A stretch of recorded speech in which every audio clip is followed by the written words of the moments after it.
too soft.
That was too soft.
Yo yo yo, what's happening forum?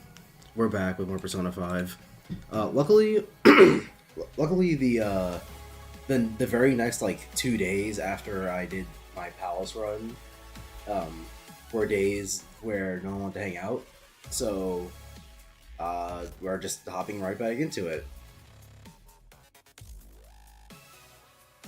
Which means I won't have to stream Sunday unless I choose to, which I doubt I will. So.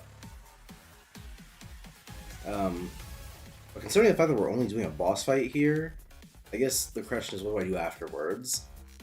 In which I see there's two options really. There's A, doing the real life stuff in P5, but I can't imagine that would be very entertaining for really anyone, including myself. And I could do a bit of it just for shits and gigs, but like the only thing I would want to even show is like maybe Haru's stuff.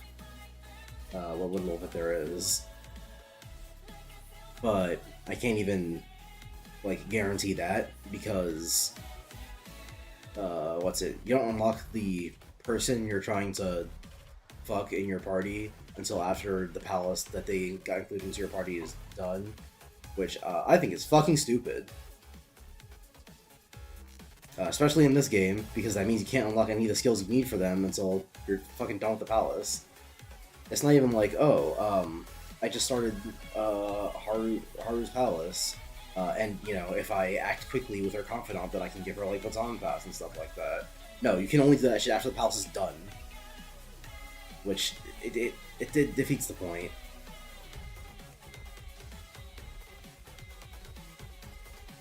So I can't even show off, like, Haru, because then it would just be me doing, like, 2 to 3 full weeks of, real-world stuff.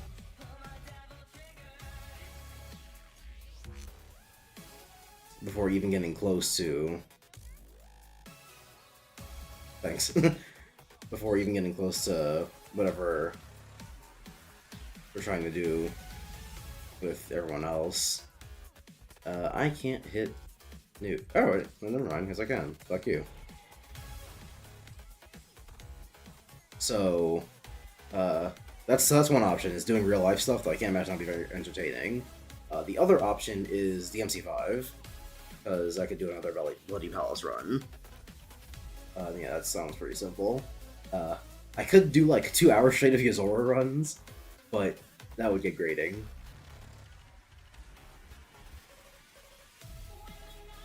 So, understandably, I can't imagine there are many people who would be in the mood for that. Least of all, myself. So that's another option. No baton passing either? That's awesome. I could play more Kingdom Hearts 1. That is a thing I can do, should I choose to.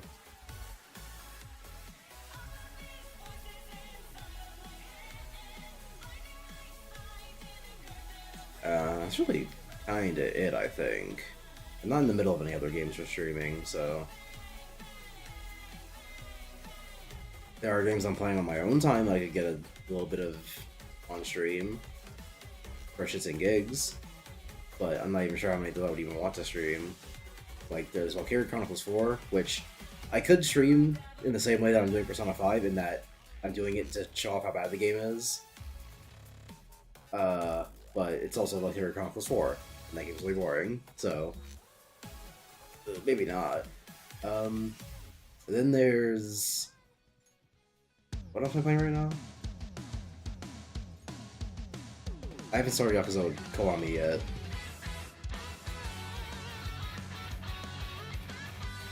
Great Ace Attorney, that wouldn't be great for a stream. Other people have done it, but I'm not interested in that, so I'm trying to pay attention to the actual story. And so, 90% of it would just be me sitting in silence. You know, reading in my head and such.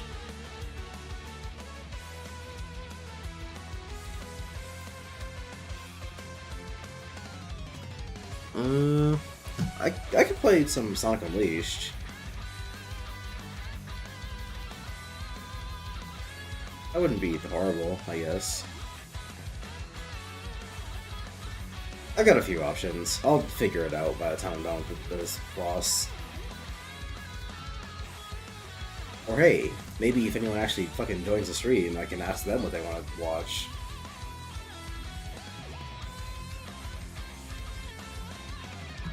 Oh, you know what I forgot to do? I forgot to fucking post this shit to Twitter.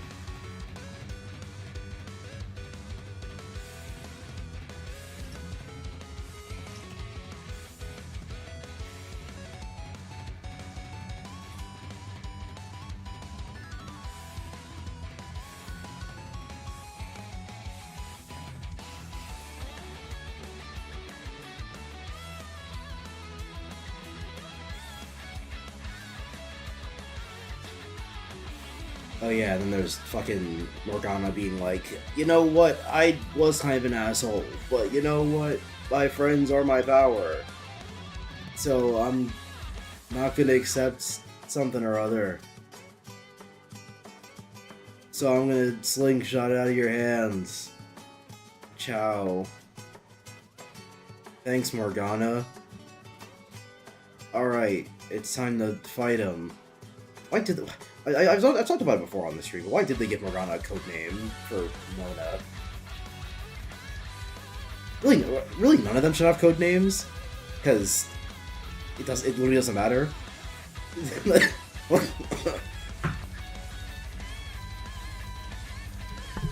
Like, absolutely zero capacity, because it is well established early on in the game that the people don't remember anything from their, oh, my phone's still on. I really hope that hasn't been playing the entire time, because that'd be really annoying. Oh, no! Haha, whoops. Luckily, no one's been watching the stream, so no one's gonna take umbrage at the fact that I had the fucking still playing thing up for the whole time. And hey, I did it before the boss fight started, so I got all the important parts out. But I don't want to use Augie. Fucking stupid ass AI. Direct me to the multi-heading moves. There's no way I don't have them. Or they're weak to wind. Actually, do I have any multi-hitting wind? I don't think so. I don't even know if I have wind on Joker. Oh, interesting. Well, here's what I'll do instead. I'm just gonna test out elements I haven't used yet. Like Nuke, or Light, or Ice. Really just those two, but... hit him with that fat Swift Strike. I'm watching Hey Pizza Steak, but I assume you didn't join until just now, and that you haven't been watching my fucking Be Right Back screen for the past, like, 10 or so minutes. Because if you were, you would have said something, obviously. Naturally. I mean, they're all the same guys, just gonna pick them again. And then I'll pass that shit to On. Or she'll hit them again. No, I have. So you just didn't say anything, you fucking asshole. Sigh, ew. I guess I haven't tried Bullet. I did crit. Joker.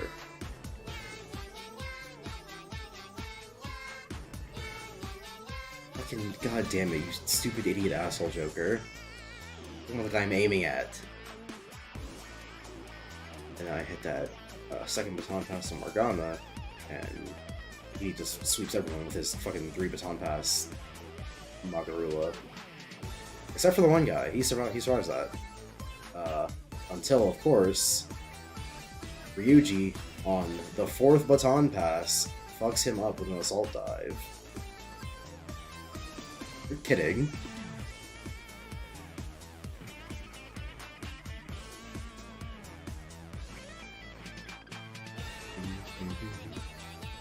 I haven't tried Ice, Nuke, and Light.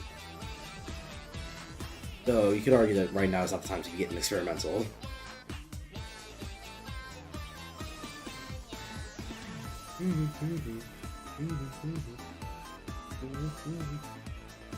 I still have Masai, right? Did I fuse that out of my personas? I think I fused it out. Whoops. Time to go one by one.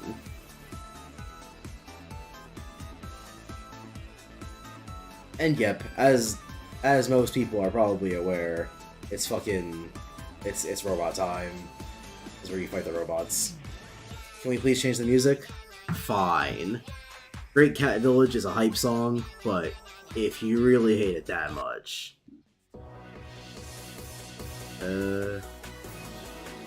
Rosanna's pretty good. Alright, I'll keep on this. Actually, what's up next?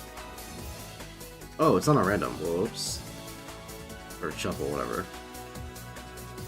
It's fine.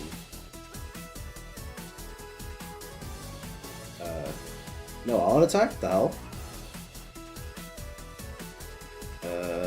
Fuck me. I guess hit him with that fat bad beat.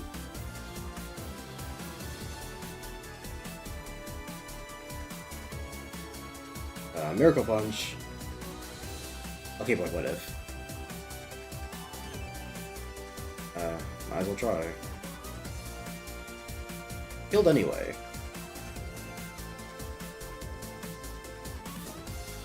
Yo, Ryuji, it's your fucking time, bro. Or I can do it. I suppose that doesn't technically matter.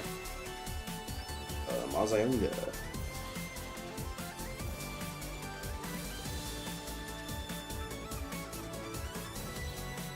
And pass that shit to Morgana. And he hits him with that fat Garula. No baton, or no all-out attack, because this boss fight fucking sucks.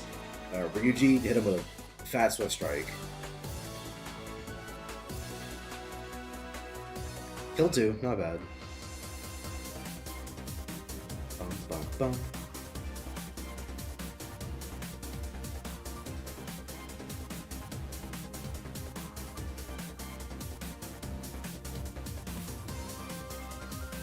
Yep, this is in fact the whole fight. Is you fight a bunch of guys who are all weak to mostly the same things, so you won't be changing up your strategy very much.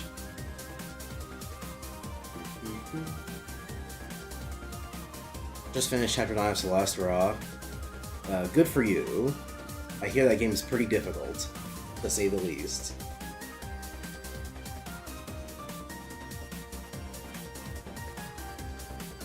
I should maybe give Ryuji an attack up, because if he's going to be using physical the entire fight, then...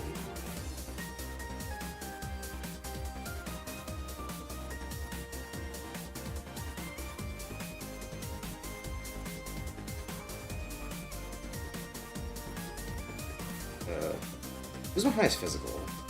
43, Tempest Slash, yeah. 33?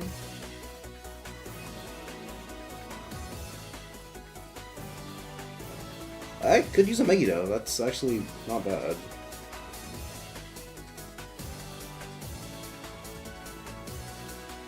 Yeah, look at all that damage. Cool, 54 hours. That's a lot of time.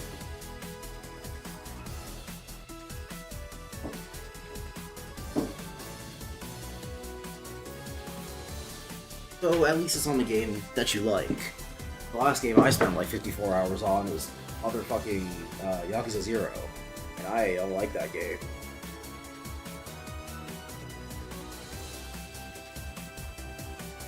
I should probably kill Ryuji. He's not doing too hot.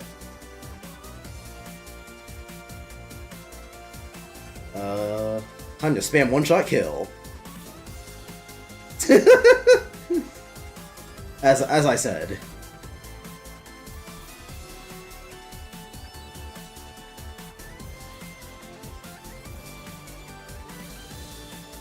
And now one-shot kill's gonna do a shit ton of damage.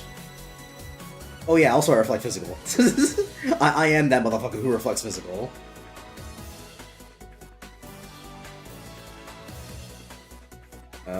Hey, yeah, just Assault 5. I don't fucking know. Most everyone was not very useful in this fight, except for Joker.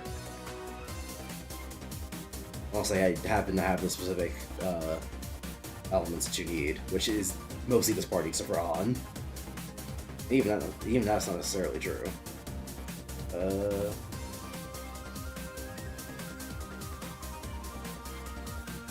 don't even know if he has fire resistance, but fuck it. Just so Han can get some damage in. One-shot kill! And that crits! Because I have a passive skill on that gives me high crit chance. Pass the shit to my nigga on.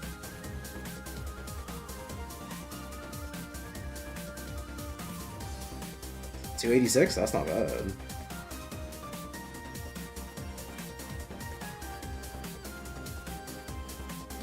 Aw, oh, jeez. Here it comes, guys. Here comes that motherfucking bang.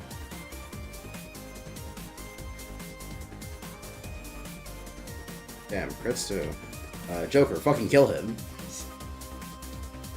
This is actually gonna do a shit ton of damage, probably. Okay, not that much. But it was good damage. I actually don't even know when he unleashes his Big Bang attack, so I might have fucked myself by not killing him with Morgana, but whatever. Because this definitely kills.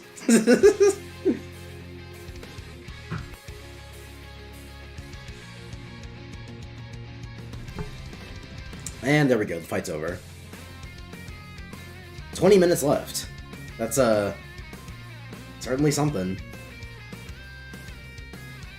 Hit him with that Swift Strike, and Ryuji killed him.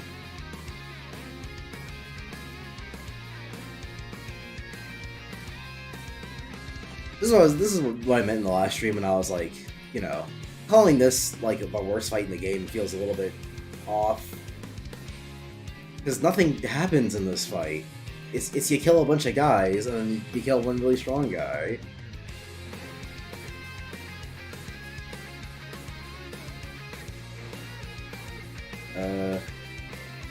Actually, yeah, Vigor does not matter. I have fucking SP adhesive. Ooh, Sonic Omicron. Get rid of Recarm. I don't know why Morgana is the fucking healer, but like, sure, I guess.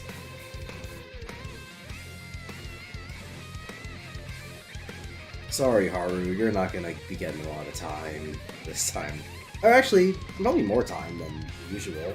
Considering the fact that now I actually have time to max out your Confidant. But it's not gonna be seeing much gameplay, considering the fact the best party in the game is the first one you get.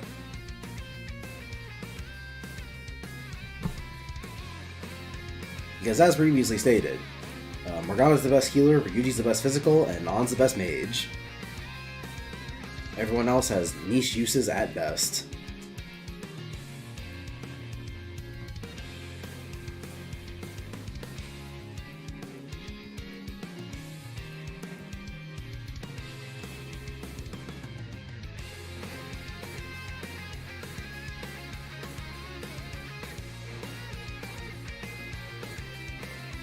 Because, like, Yusuke is just a less good Ryuji.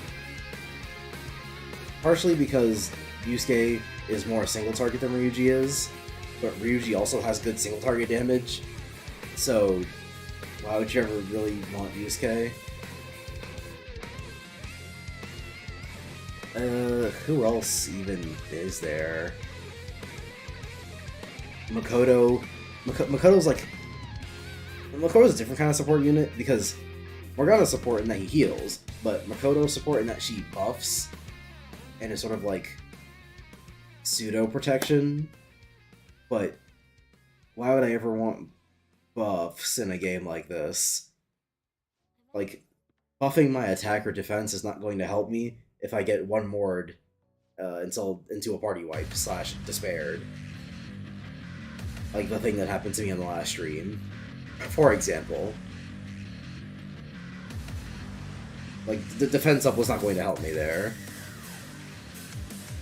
Fucking, I got despaired, and even though Makoto is the bitch who heals despair, that was not gonna help me. So, yeah, there was really no winning for being 100%.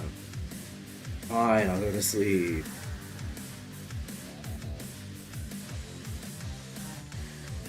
Even though I could get a hot massage from Kawakami so I can act during the night. But I guess Igor wanted to talk specifically. So... Ooh.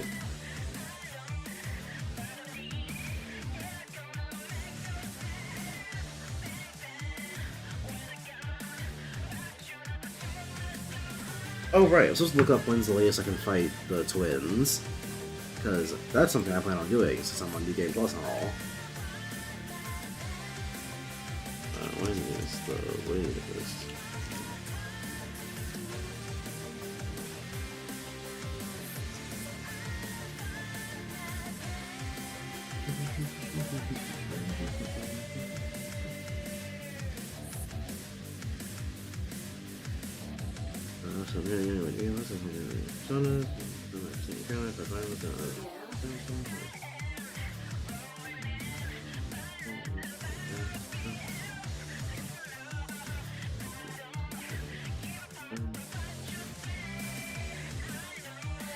Okay, so December is when I'm gonna fight the twins, which is a bit of a ways off from now.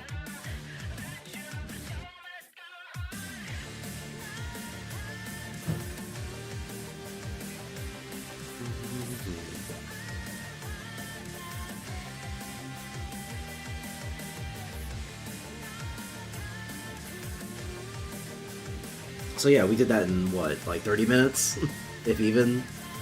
Yeah, not even 30 minutes. So the question is, what do we do now? Real life stuff? I don't really wanna.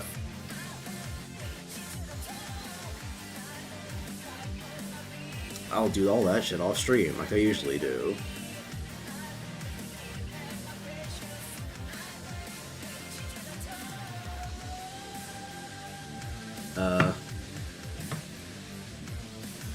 And I think maybe I'll just do the Bloody Palace.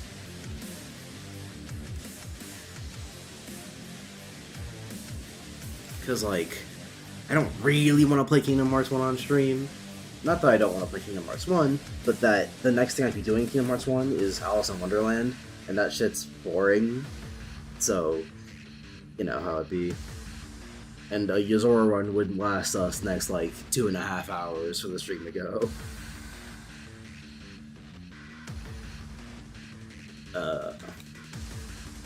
So, but I don't even know if Bloody Palace will last us that long, because Bloody Palace run is like 2 hours for me, about. Yep, both the last time I did the Bloody Palace was 2 hours.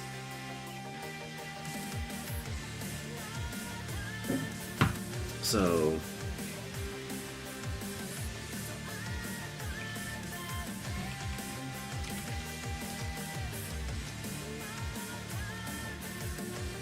even that won't carry us the whole way through. Not that a stream necessarily has to be 3 hours long, but, you know, use time if I got it.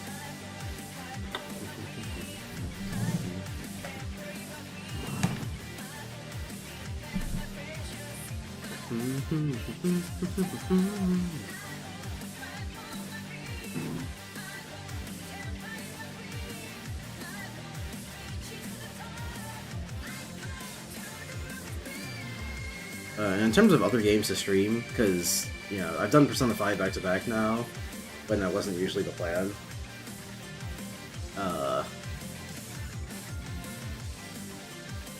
not sure exactly how many people are listening right now, but currently my, like, biggest wants to do for the next stream are Birth by Sleep, because I'm not going to play through all the Kingdom Hearts games, but I will be doing Birth by Sleep for a very specific reason, that being because I'm petty. So it's Birth by Sleep,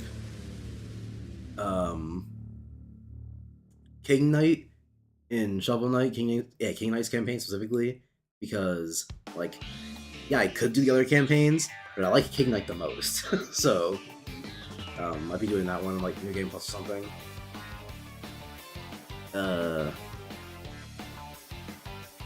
Yeah, really just those two. There are a lot of other options, but they're all, like, waiting on other things. Like Shadow of the Colossus. I could do Shadow of the Colossus on PS2, but, I want to wait until I end up getting it on PS4, so that I maybe end up just playing that version. Even if I get, I'll probably still end up streaming both. But I'm also playing a lot of games right now, and so I might want to save Shadow of the Colossus for when I actually, like, have the free time to just play it off stream as well as on stream. So, yeah. So that one's kind of sort of waiting. Mario Odyssey. I was originally going to play Odyssey on Yuzu, but it's I got a Nintendo Switch voucher for Tears of the Kingdom last May, because that game is $70 and it sure ain't worth $70. So I got the Switch voucher intending to get Tears of the Kingdom and then some other game so that I would save money and all that fun stuff. But of the games that are currently available for the vouchers, none of them are really games I want. There's, like, games I kind of want, like Pikmin 4 or Metroid Dread, but not enough for me to like spend the money on them, because Pikmin 4 I don't want. It's nothing I like about Pikmin. Metroid Dread, it would be to try it out, but if I'm trying it out, why get the whole game? I just fucking play on someone else's Switch first, because I don't like Metroidvanias. You know, stuff like that. And so the original idea was, okay, I'll just wait until the next, like, you know, Direct, and they announce a game that I'm actually going to use this voucher on. And it's February, I've only got 3 months left, and there has been no Direct this year so far. And even if there is, it'll be for a game that's probably going to come out after May. So I don't even know if I can really spend the voucher on anything that I actually want. And so I figure, maybe I just spend it on Odyssey, so I can, you know, play it on actual hardware, not have to fuck with user settings. Plus, I can just do the thing that I did for Persona 5, which is that I criticize the game on stream, as opposed to making a video about it, because I don't really have passion in me to make a video about Odyssey. Not to say that I couldn't, because I could. I don't like that game, and I think it's not good. But I don't got the passion in me for it, you know. So that's this whole own thing. But yeah, I say all that to say that I could just do Odyssey on Switch with my voucher, which is probably what I'm gonna end up doing. Because, like I said, even if we get a Direct this month, which so far, you know, silence is the grave.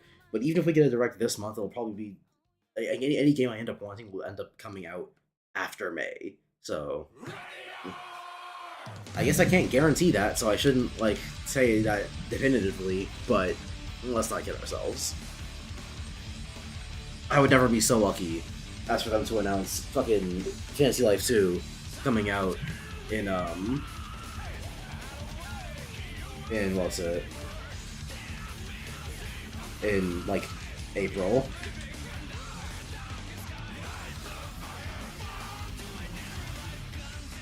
I've been playing No More Heroes, so I gotta get back to fucking DMC controls. Which is probably why it's probably not a good idea to do the Bloody Palace immediately, but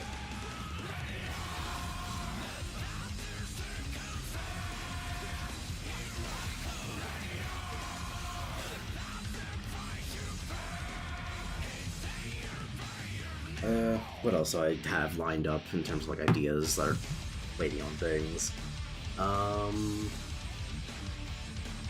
Oh, Metal Gear Solid. I plan on streaming all the Metal Gear Solid games, but that's waiting on me. Hello, what? Am I on mute? No? You should be able to hear me. Yeah, hello, what?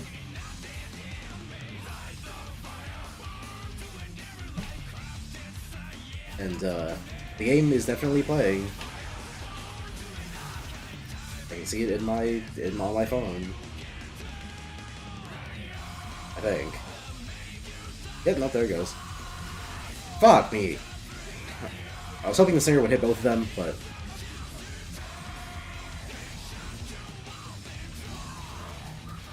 You could absolutely argue that that's just a game knowledge problem, and I absolutely should have known that the singer was not gonna hit both, but... Fuck you.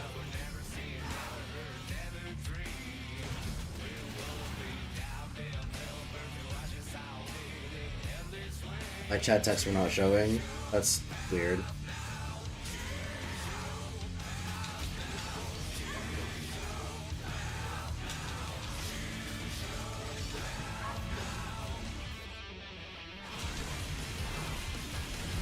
At this point, I'm just not gonna review myself about Death Scissors. These enemies suck. And I hate them.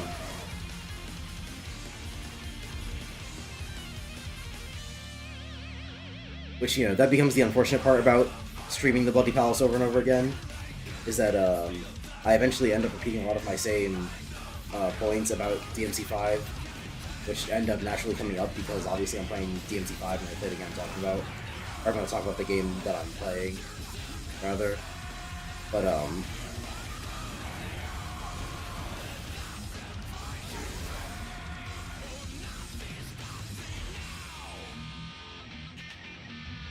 But, yeah, the unfortunate part ends up being, well, since I'm you know, playing the same game and all, I'm gonna end up saying a lot of the same things. Because fucking obviously.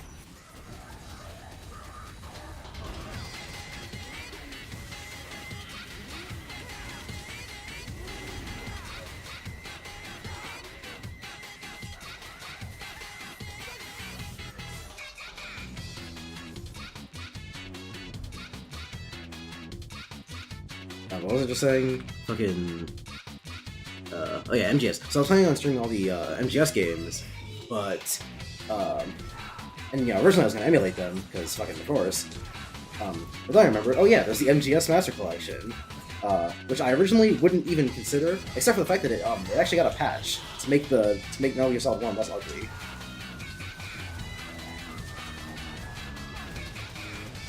So, you know, streaming that game is actually like an appealing prospect now.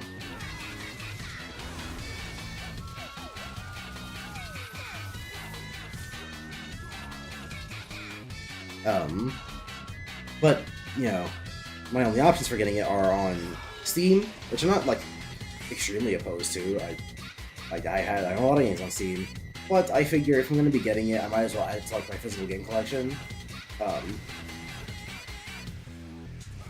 At which point I would want to do a little bit more than getting it digitally on Steam, so I would want to get it on console. But the only consoles that it's on, at least at the moment, are new-gen consoles. And I don't have a PS5, and nor do I plan on getting one because it's a fucking PS5, it has no games. So, I figure solution, wait until it comes out on PS4, which it will eventually. I don't know why they waited to put it on last gen, but yeah, that shit comes out in March. But only in the UK for some reason. I don't know, it's a weird situation. But the point being, that's gonna be waiting until March.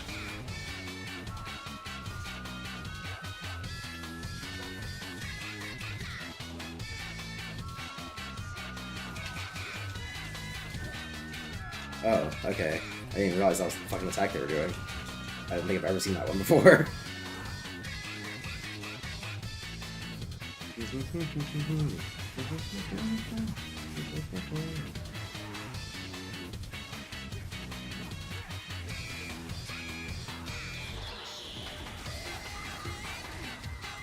Oh, I didn't fucking... Man, I like that DMC5 looks as good as it does and all, but man, it really gets in the way of visual clarity sometimes. Whatever happened to a good old-fashioned drop shadow? Why does it have to be a realistic shadow that's actually reacting to a light source and all that? Is that necessary for fucking DMC5? Or can I get a motherfucking drop shadow? Which I realized a while ago is why I have so many depth perception problems when it comes to this game. It's because, yeah, it's the fucking drop shadows. Which I feel like are pretty crucial when it comes to action games. Especially ones with, that are so focused on air combat, like DMC.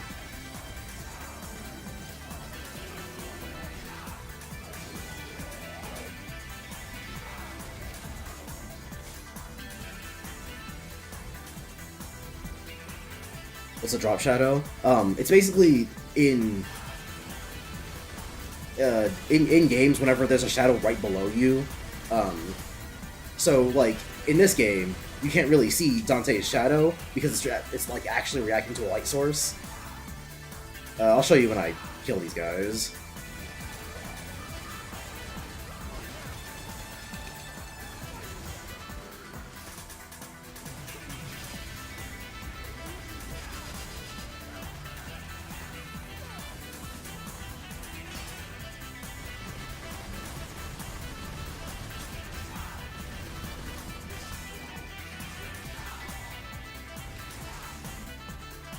Alright, so yeah, you see how like Dante's shadow is like an actual shadow, the light source coming from there. Whenever I get higher from the ground, the shadow also gets farther away, you know, like a real shadow. A drop shadow is in a video game whenever the shadow is like directly below you, regardless of the light source. I could pull up a Google image right now, but I trust you to be smart enough to look that up if you are really not if you're not aware of what I'm referring to. But it's in a lot of games, more specifically older ones than newer ones, because newer games like to go for realistic lighting and shadows and all that. Even though drop shadows are very useful when it comes to being able to see what the fuck I'm doing, because it lets me know exactly where I am about to land, and where I am horizontally relative to, you know, the entire rest of the world. Realistic shadows are cool and all, but they're not very helpful to gameplay, and if anything, in a game like this, can even make gameplay a little bit worse.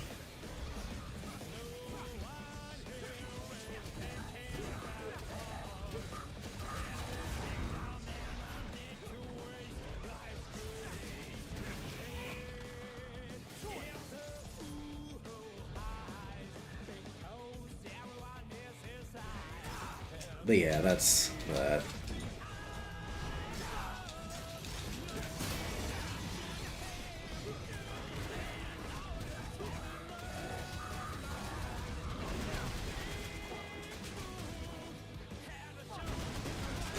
Fuck, that's not the camera orientation, alright?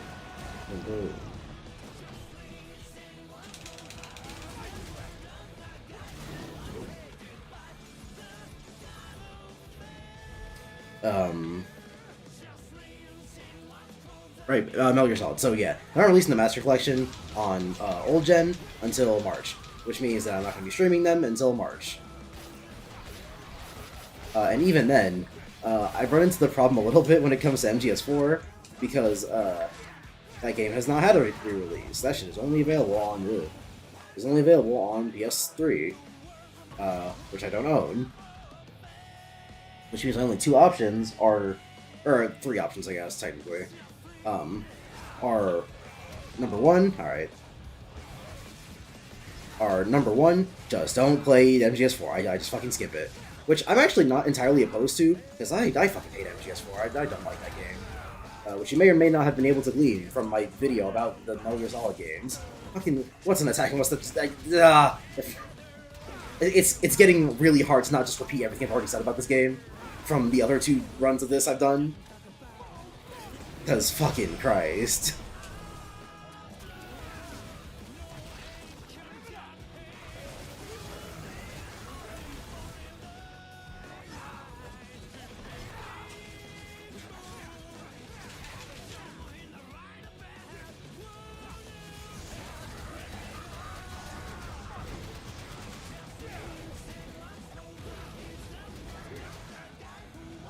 Fuck off.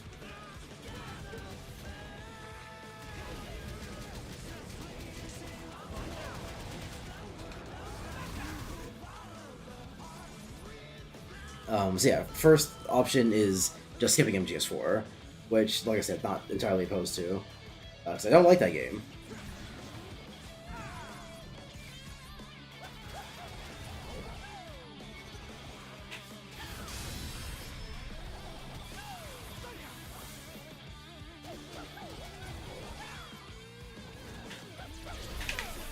Fuck off.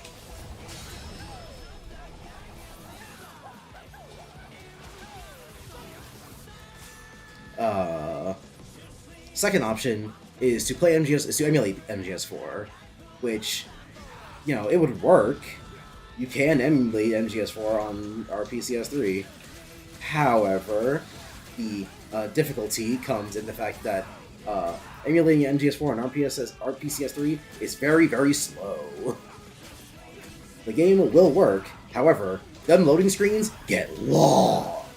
Like 10 minutes of walk away from your computer, the game's still not done loading long. Which, you know, when I played the game on my own, was fine, because I could just walk away for 10 minutes. But for a stream, not quite as awesome. Also, in sort of a similar vein, the cutscenes in that game, they get long. They get really long. In fact, the game has more cutscenes than gameplay. But, like, a pretty wide margin. There's like 5 hours of gameplay in MGS4, and like 8 hours of cutscene. So streaming it would be, I mean, it wouldn't be long if I only did the gameplay, of course, but, like, you know, I want to show off all of MGS4. I wouldn't want to just do the gameplay. I want to show off at least a little bit of the story. At least to show off how bad it is. I jumped over that. Bullshit.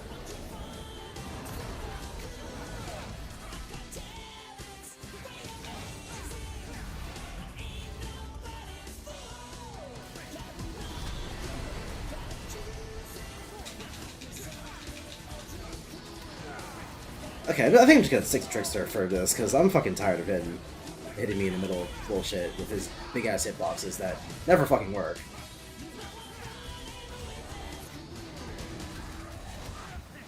That didn't hit me! It just didn't hit me!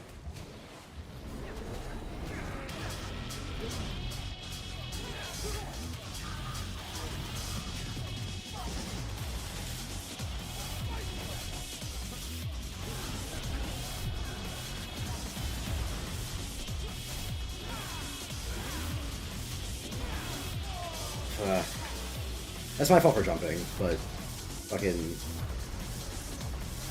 Whoa.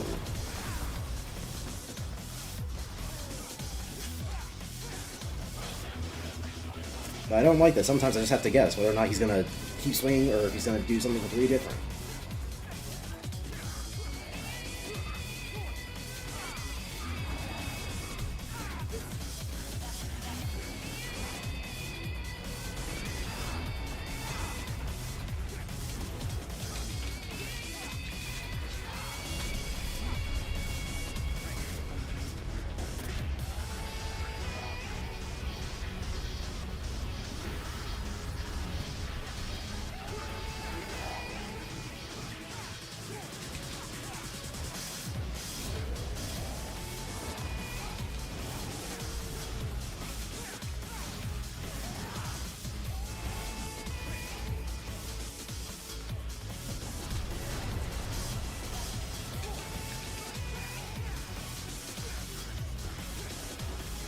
Fucking, like, what's high? What counts as high enough for him to do his, like, high swings? It can't just be if you're jumping at all, because sometimes, I'm, like, hitting him in his, like, midsection, and that's just, you know, whatever damage to him. Or he just goes, like, for his normal punches.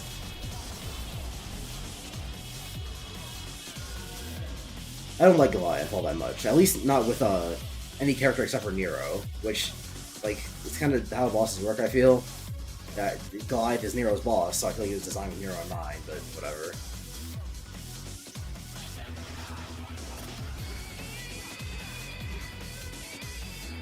Especially since you're, like, fucking... Why didn't he... Nah! Super armor in this game, man. Super armor in any action game, really. Actually, you know what? No, fucking to continue what I was talking about fucking Persona 5 yesterday. Like, there are things that you give to the player because they are considered when a player is playing the game that you would not give to an enemy because the enemy does not have to make the same considerations.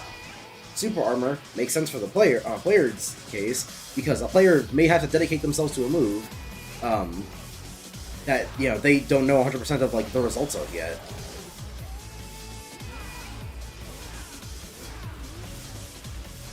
What game was it that I just played that had super armor in it? Because there's, like, so much dedication to moves in that game, but it ended up actually making the game really easy. It wasn't No More Heroes. I fucking wish No More Heroes had super armor in it. I don't remember, but yeah, there are a lot of the super armor you have to make concessions for because, yeah, a player might have to dedicate themselves to a move they don't know the results of. But for an enemy, why give an enemy super armor? If an enemy's dedicating themselves to a move, it's because they did that shit like 50 billion years in advance because the AI. I wish I could see what I wish I could see what hit me there. Unfortunately.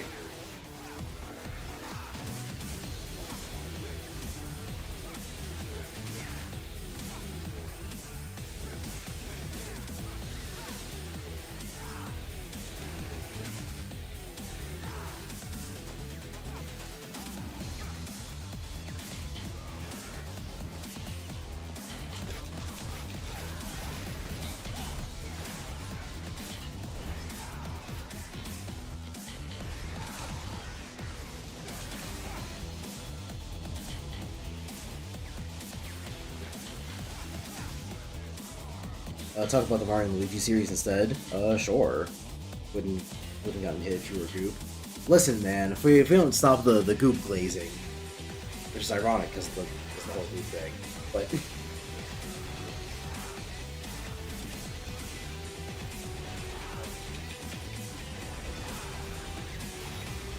Oh, I fucking love it when enemies teleport all around the goddamn area. It's actually the most fun thing in the world when enemies constantly teleport back and forth.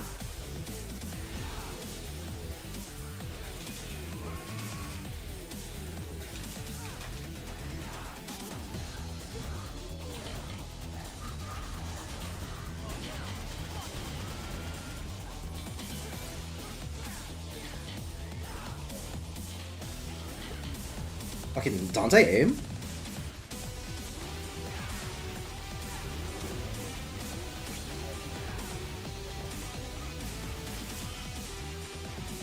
But yeah, the Mario and Luigi series. And what else? What else is there even to say that I didn't say last time? Because, like, the thing that I have to praise the most about those games is the, defense mechanics. Come on, bitch!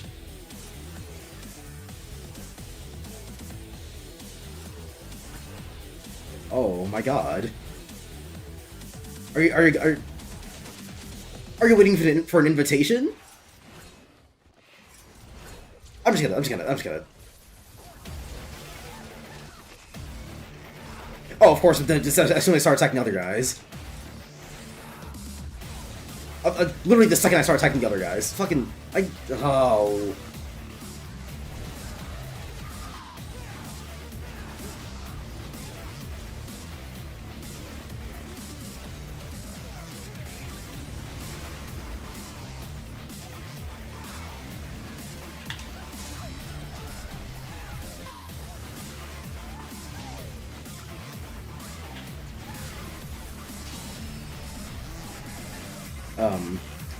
I guess something I can say about the Mario and Luigi games is how I rank them.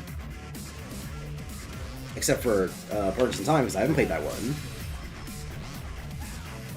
So at the top of the mountain is Bowser's Inside Story, which I know is like the normie answer, but that's also because it's the correct one.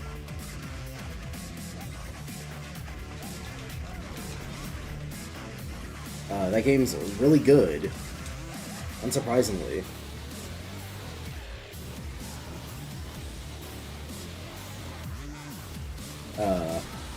Because playing as Bowser is like fun, and the story is the best of all of them. I think I haven't finished Superstar Saga. Actually, I said minus Purchase in Time because I haven't played that one. I should probably be also minus Superstar Saga because I've only started that one. I haven't played any of it. I've been in the Bean Kingdom for like all of 5 minutes. I don't even remember if I fought the big fat guy that has Bowser in the cannon. I'm pretty sure I have, but, you know, don't quote me.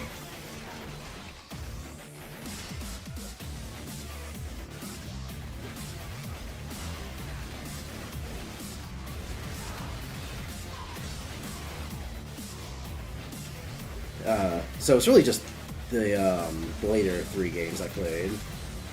So yeah, Bowser's Inside Story, Top of the Mountain, it's the best one. Then Dream Team.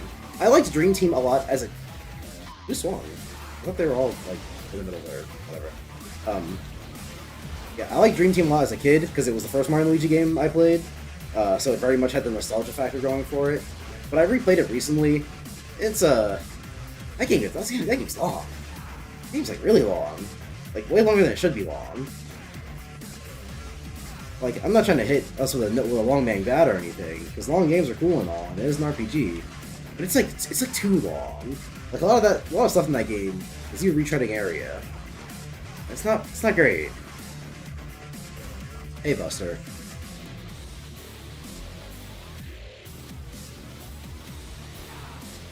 So yeah, Mario and Luigi Dream Team. Unfortunate realization, that game has like really bad pacing.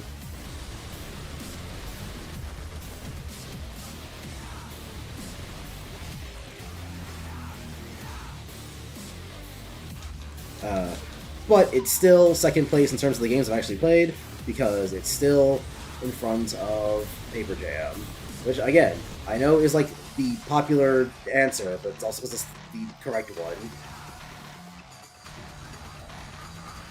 Paper Jam is unfortunately just a little bit mid.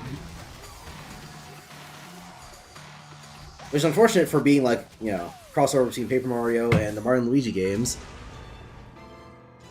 It's like, oh yeah, fucking the two great Mario RPGs finally crossing over. And then the game's mid. But, you know, it's the way it is. I think mostly the story is something I would say as like one of the damning features of that game, because the one thing that Mario RPGs are known for is that they have pretty good stories, being RPGs and all. But the story for fucking the crossover between Paper Mario and Mario and Luigi sucks.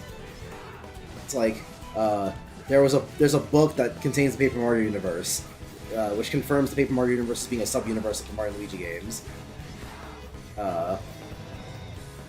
Yeah, the paper that has, or book that has the Paper Mario universe, and it falls over. So everyone in the Paper universe comes out to the real one, and then everyone's like, "What? There's like paper versions of all of us, except for some of us." Wow, that's weird. So and the Bowsers team up, and they're like, "What if we were both?" Thinking, wouldn't that be crazy? And they go, "Yeah, that would be crazy." And so the Bowsers team up. I'm just gonna say double trigger. I fucking hate these enemies so much. Time for that Sin Stinger. Hold on. Wrong one. I said Sin Stinger.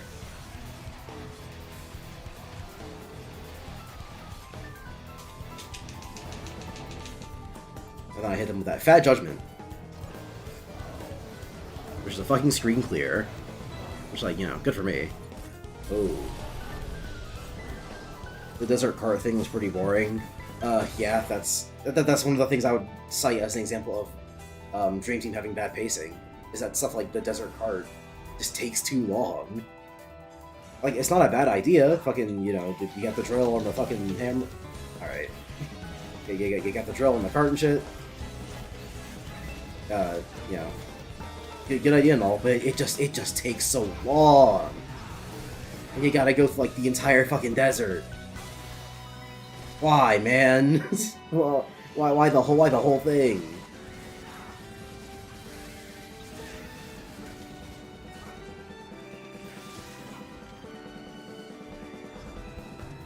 Hey, Alfonso.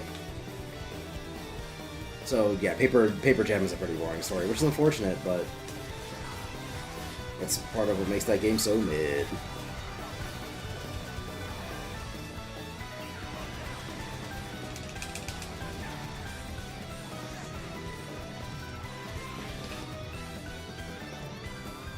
Sure you can.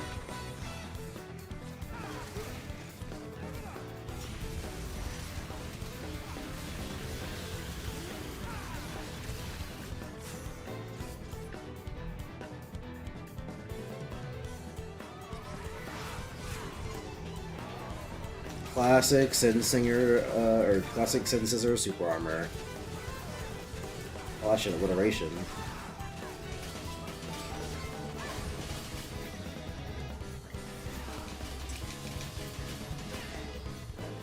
And of course, nobody's gonna join the party too, because fucking why not? And of course, I can't see. I need to get fucking attacks that's throwing at me because it's a goddamn nobody in the middle of two fucking Sin Scissors. Being able to see was considered a luxury.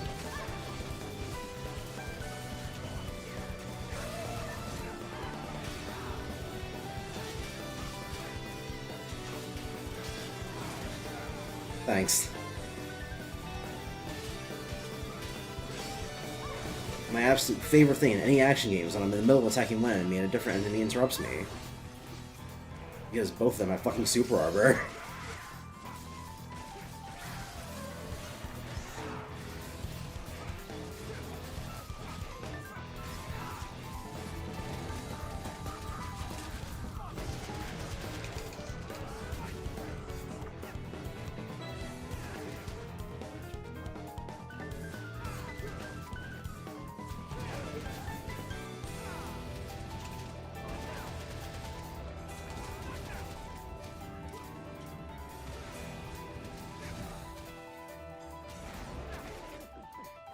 Right, forgot that's the kick mode thing.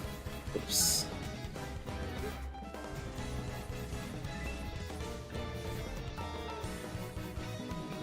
What was I talking about before Mario and Luigi? Oh, right, Metal Gear Solid. So yeah, plan on streaming Metal Gear Solid games eventually, but March and Metal Gear Solid 4. Oh yeah, I don't think I finished going through all my options. So the first was just don't play Metal Gear Solid 4, which is boring, but honestly Metal Gear Solid 4 is boring, so I'm not too opposed to just skipping the game altogether. And the second option is play the game, but that means dealing with the insanely long load screens on through emulation. Which, as you might understand, I am not too thrilled on the idea on.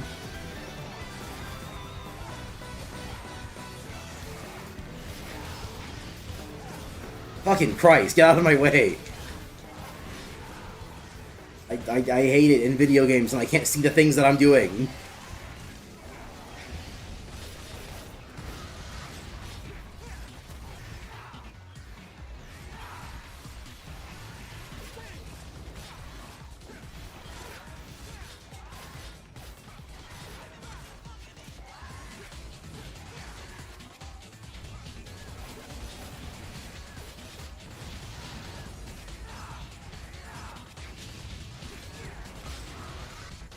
Can I please reach him? Thank you.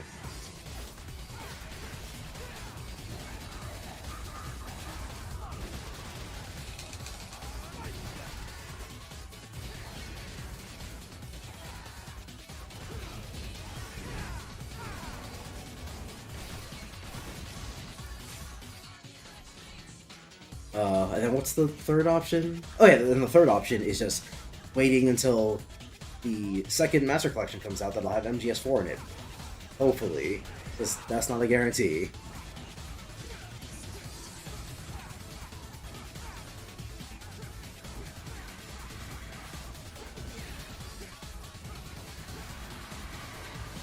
But yeah, you'd fucking hope that it has MGS4 in it. Which is why option 3 is like the least appealing one, because not only would it be time dependent on like, you know, who knows when that's gonna come out, but it's also dependent on if it's even gonna come out, because I have no fucking idea if they're gonna even release Metal Gear Solid 4 again. Because they might just say fuck it and not do that.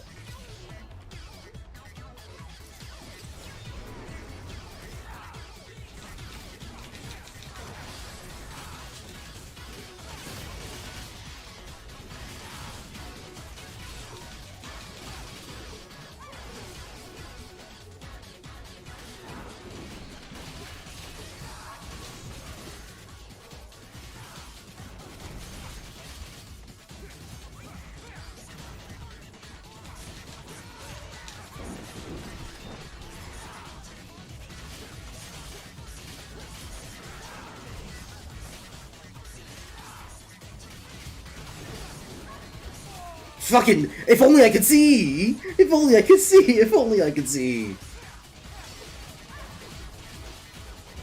Also, if only they would stop doing that fucking spin move.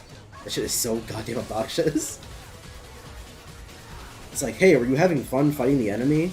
Probably not, since it's a Sin Scissors, but assuming in the off chance that you were having fun, the enemy's going to just immediately stop whatever attack you're doing, super armor through it, so that they can do a fucking super armor move.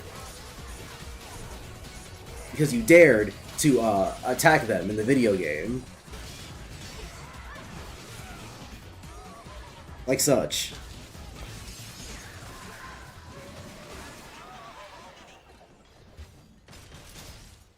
And then of course, even when you do manage to break their scissors, we're gonna constantly waste your time having you fight the other guys. It's like you can't fucking capitalize on it. Oh, and that super armor move, even when you do see it coming, we're gonna make it so that there's no way to get ahead of it, really. You can try parrying it with fucking Devil Sword Dante's, you know, summon swords, but that's only gonna work sometimes. Because obviously those things hit like 50 billion times at once, so we can't have them actually be really good at parrying moves. But we'll still give them the ability to do it. We're just not going to specify when they can, in like any capacity.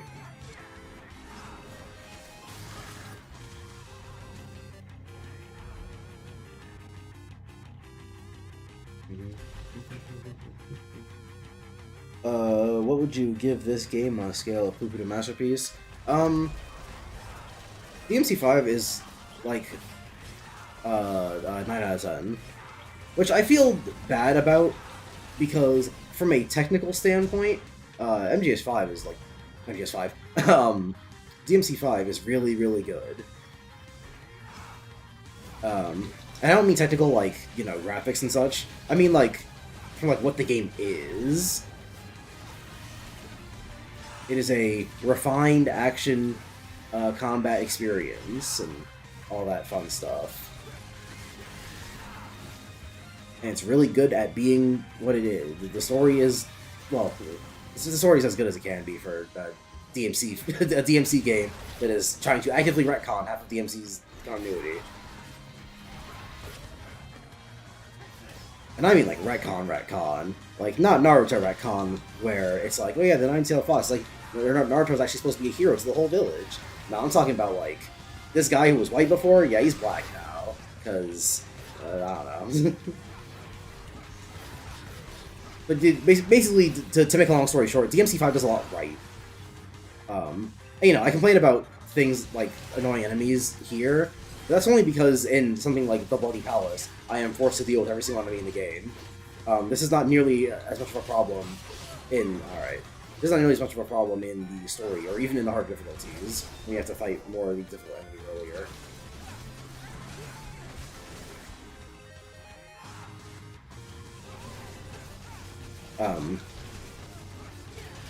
Some might say it's to an overtuned degree. Like, you fight a Baphomet once in the entire main game. You know, minus the extra difficulties. You see that nigga once at the beginning of Mission 16, and then never again. You fight them more on the hard difficulties, obviously, but Baphomet, but at that point, you don't fucking know what his moves are, because you never have to fight him for more than, like, 3 seconds. Because the one time you do fight him in Mission 16, he's by himself, so you just fucking wail on him until he dies. I generally did not know what Baphomet's moves were until I started playing the Bloody Palace. Because even on the hard difficulties, I just fucking dealt with the Baphomet first. So I never saw what that asshole's moves were. I think I might have seen him on Dante Must Die, because enemies have so much goddamn health in that mode, that fucking, of course, I was gonna see him, even if I was wailing on them, but... long enough to make a memorable impression.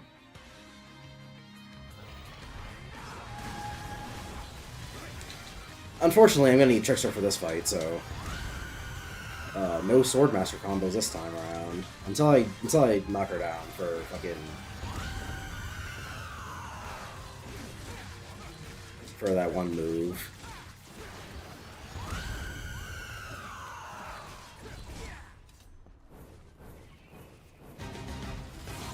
Dante! Why must you fuck me, Dante?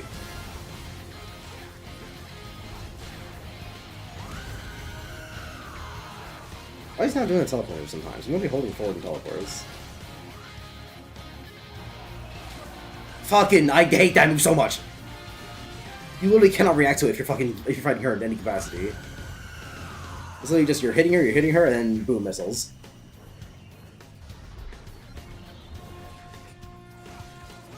And then there's fucking these goddamn things, which when you're playing as Nero aren't that bad.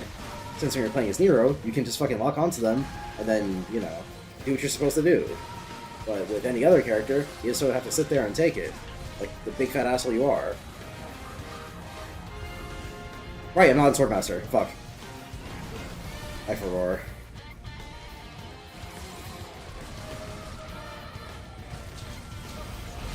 How?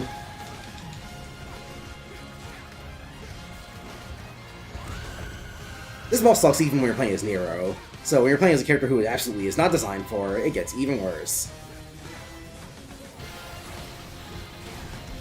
Oh, you went down quick.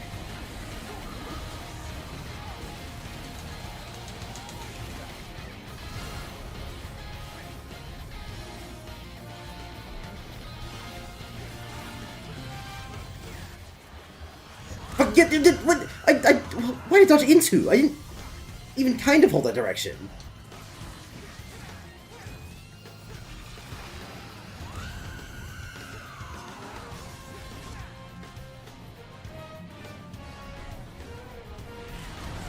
Alright. That definitely didn't hit me, but whatever you say, DMC5. I mean, yes, stuff like that's what I'm talking about. So, like, DMC5 does a lot right in terms... dude! DMC5 does a lot right in terms of, like, you know... Even just having a boss fight with this kind of spectacle. That's a good thing to have in an action game. But in terms of how things, like, work specifically, you know... DMC5's got its ups and downs. Fucking... Of the 3 main playable characters in this game, one of them fucking sucks! And not like sucks because he's bad. Sucks like he's not fun to play as at all. Is it just me, or did that one not have the charge up particle effects that are usually when she does the screen move?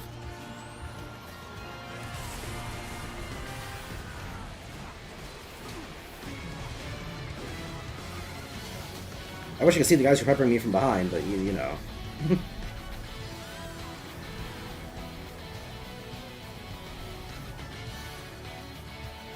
So yeah, in terms of like a macro scale, DMC5 gets like so much right, but you look into the details and then it starts to be a little bit like V sucking, or boss fights sucking.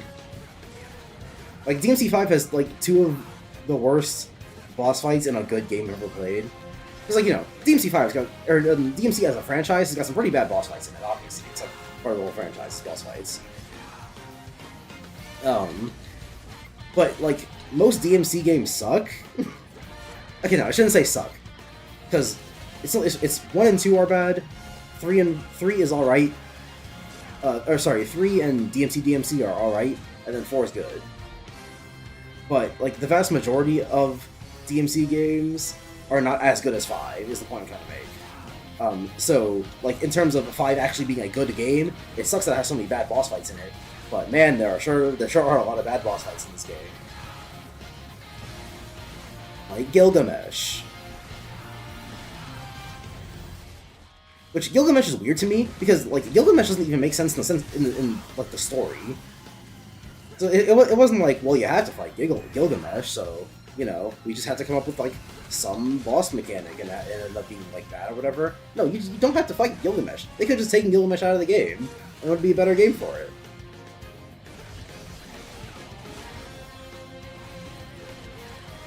But yeah, Gilgamesh sucks, Nigerion sucks, Malphas isn't great.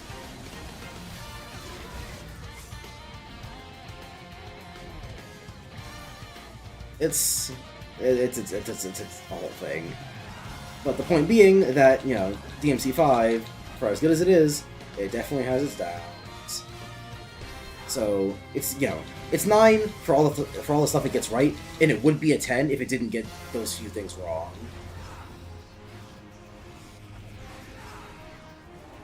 You fucking love enemies that teleport back and forth and don't allow you to hit them? You fucking love enemies that teleport back and forth and don't allow you to hit them? Hold on, let me kill these guys first. I don't want them healing him.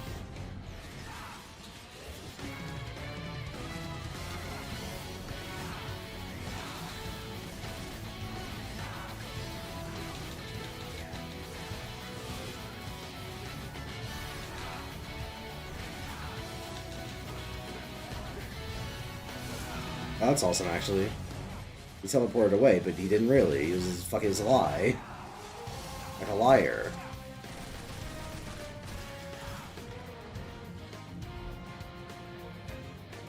So yeah, to make a long story short, that's my answer, Buster.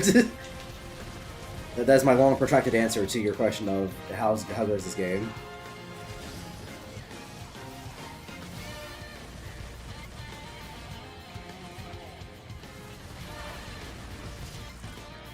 Hey, thanks. I did have to break the armor myself.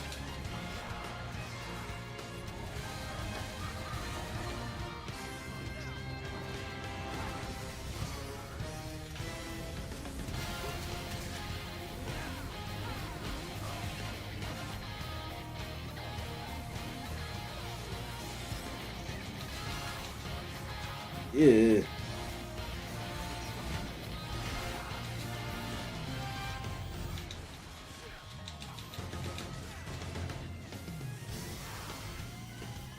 Now it's just you and me.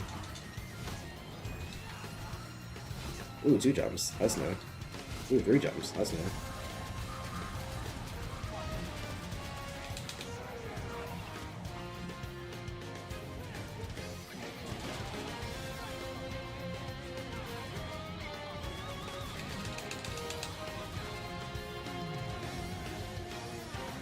Or you get.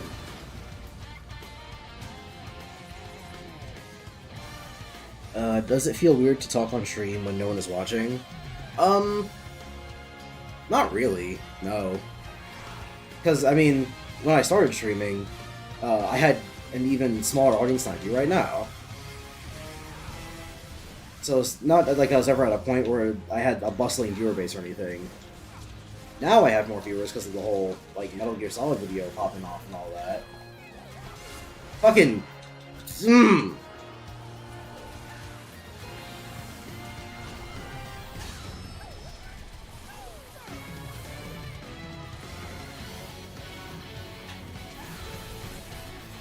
Why did he attack behind me? What was his plan?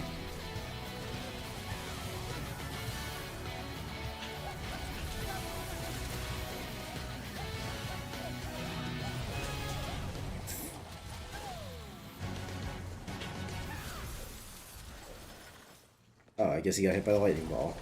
Thanks, I guess.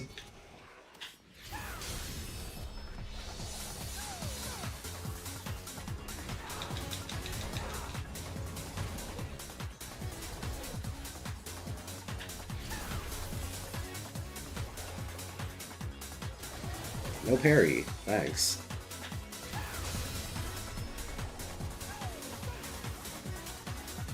But you know, when I started streaming, it was already to an audience of no one, so it wasn't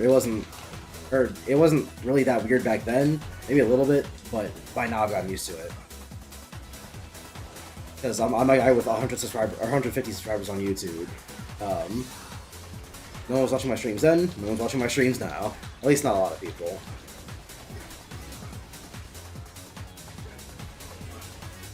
Fucking even when there are people, alright, thanks. Even when there are people watching, a lot of the times it's not people talking a lot. So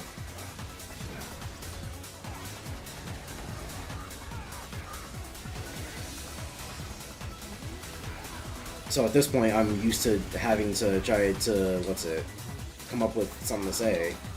So fuck off.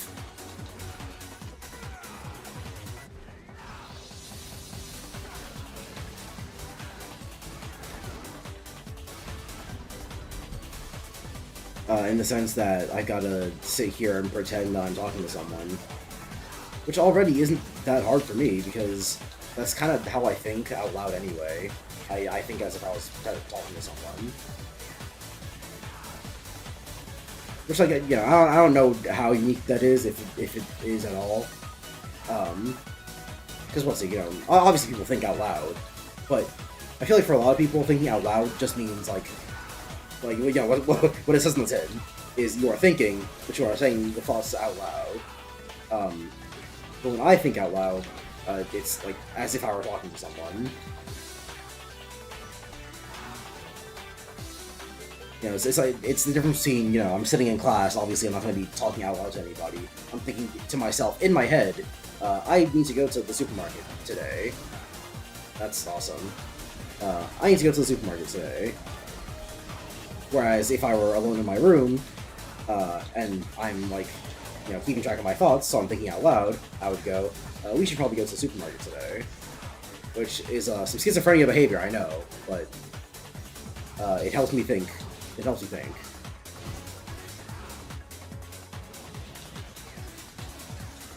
Which, considering how scatterbrained my memory can be, that fucking alright.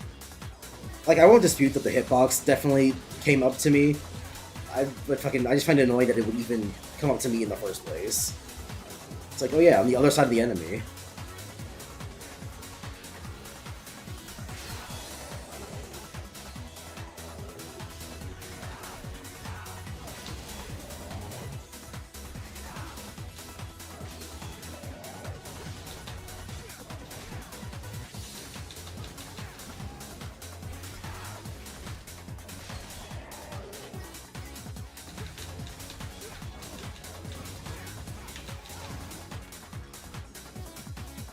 Walmart or Target? Walmart. I find that Walmart generally has more of what I need, like ever. Not to say that I really have a choice at all, because, fun fact, Walmarts are, like, banned in all of New York City. And I live in New York, by the way. So, the only time I ever go to Walmart is when I visit family out of state.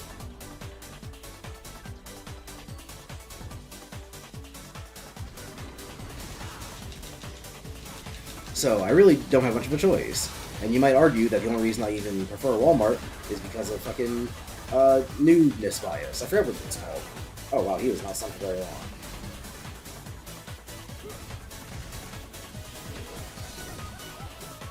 I don't even know if it has a name, but like, but bias towards things that are new.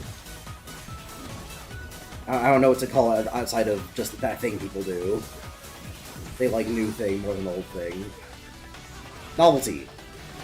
I mean, that's what noun is, but I don't know what, like, the mental phenomenon would be called. But anyway, yeah, so you might argue that I might only prefer Walmart because of the novelty of it, and I don't get to go ever. Though even beyond, like, having what I need, I find that Walmart also has better aesthetics. I like the blue and gold far more than I do the red and white. I don't even necessarily know why. I don't know shit about color theory. And I can't even say that I like blue more than red, because red's my favorite color.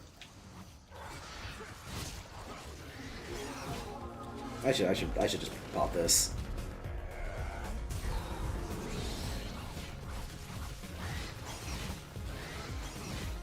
Fucking Dante, what? Ah, Ty. This game sometimes. First, that was supposed to be a fucking not Dominion. Is it Dominion? Whichever move fucking Soul sucks up. It's supposed to be that move, but it didn't come out for some reason. And then even beyond that, then afterwards I was just supposed to start attacking them with normal melee. But then, that, I guess I mispressed, melee and range at the same time and got Judgment. Which, if you ask me, shouldn't be those two buttons together, but whatever. Which is fucking the reason that I even misclicked them was because I fucking panic pressed melee. I was like, wait, my fucking Dominion didn't come out. Let's go with that. So I blame it all on the Dominion.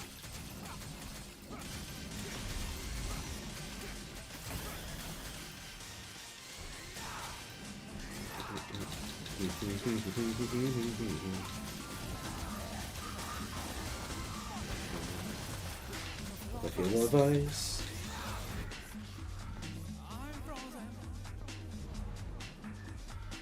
I feel the ice. Like, why? Why did they have super armor during that move? Why that move specifically?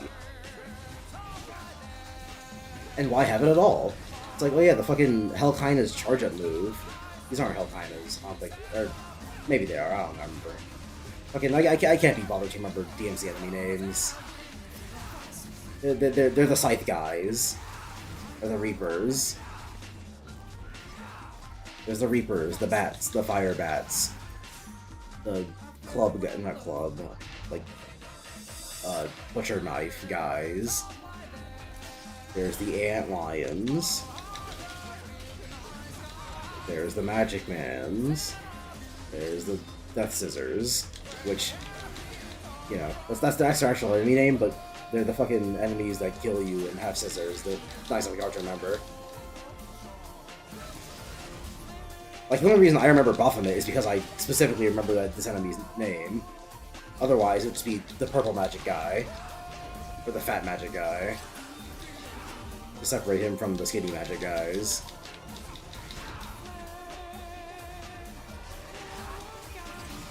But yeah, Death Scissors are hard to remember since it's the guys that use the scissors.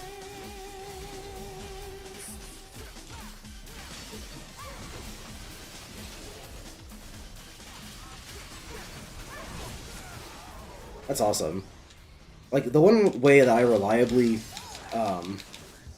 get through the Sin Scissors, like, spinny roundy attack is by just letting go of everything and letting Dante drop. But in that situation, as you could see, even when I let Dante drop, that didn't help me because the other guy did the fucking attack on me. That just stopped me from doing anything. That's awesome, right?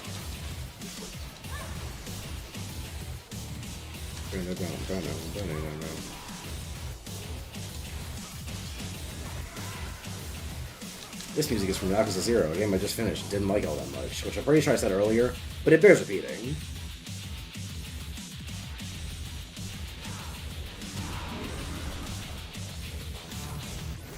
I should probably just pop in double trigger for this, right? You know, let me break all their armor first and then pops in.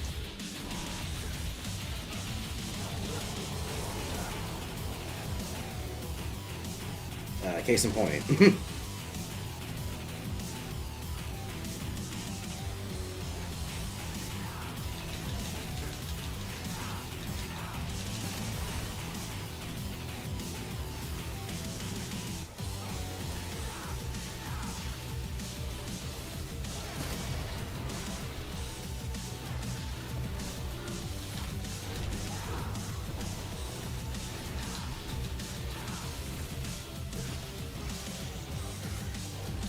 Oh. Did someone hit me? Who the fuck?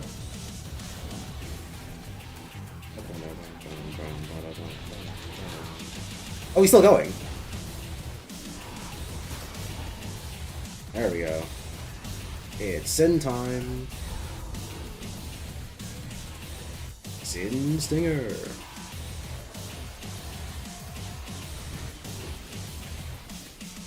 One, two, three. Hit him with that fat judgment.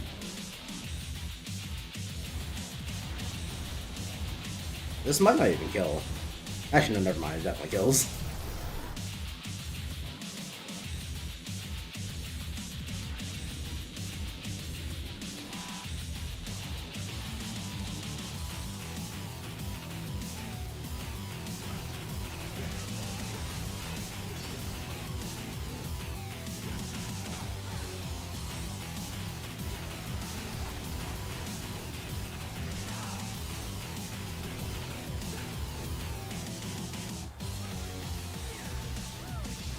Fucking Dante.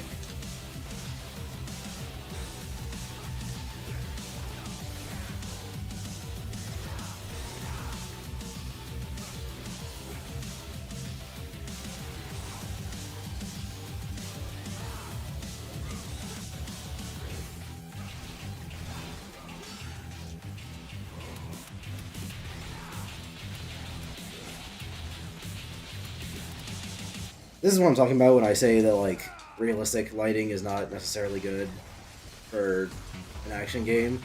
Because, like, I can't really see Dante all that well in the black spots of this area.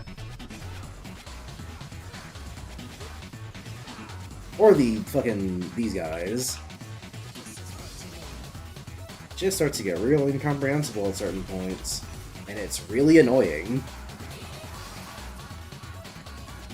Like Capcom, I get it. The RE engine is really pretty, but fuck me, can I please see my action game? You know what? That's my bad for running into him swinging his sword. But in my defense, I didn't think he was going to be swinging his sword when I was like half the arena away from him. But the more you know, I guess. But yeah, no, I get it. The RE engine is really pretty, guys, but. You know, that shit works more for a horror game, where lighting is a huge part of the scares, and the mystery, and the whatnot. That makes horror games fun, I think. I don't really play all that many of them. Which is to say that I haven't played any horror games except for Five Nights at Freddy's, but I don't know if we really count that as a horror game. At least not a serious one.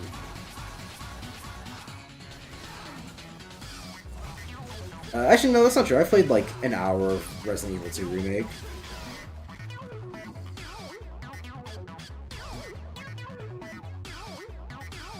The point being, you know, realistic lighting matters more there. Not so much here.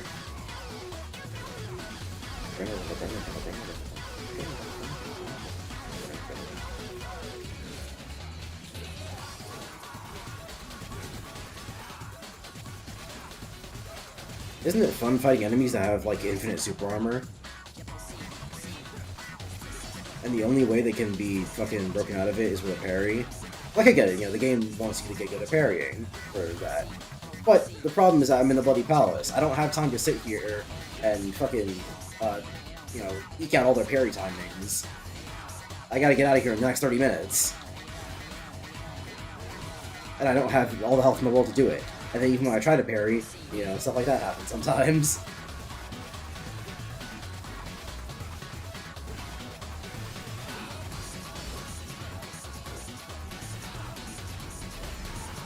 You know, I don't have infinite health to sit here and practice parrying the whole time. And of course, the actual parry system, that being Royal Guards, does not actually parry. It just sort of absorbs. It's more of an absorb than a block.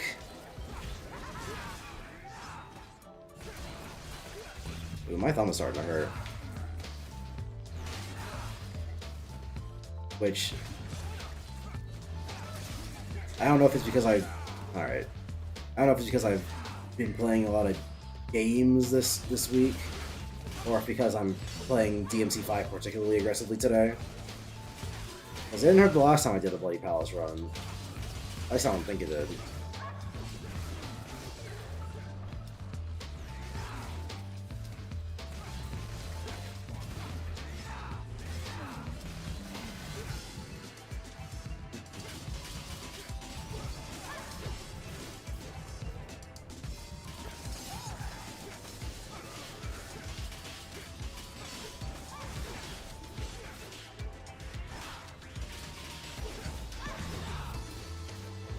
Two in a row.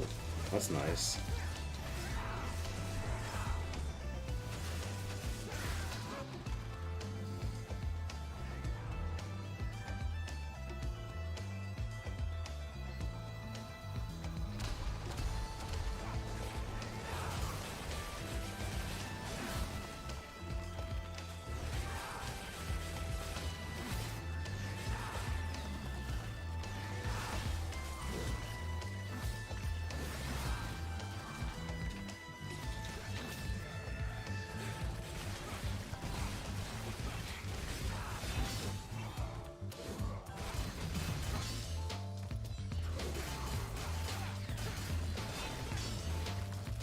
Which, of course, isn't to say that I couldn't also use Royal Guard on this guy, and just, you know, get the damage out from that.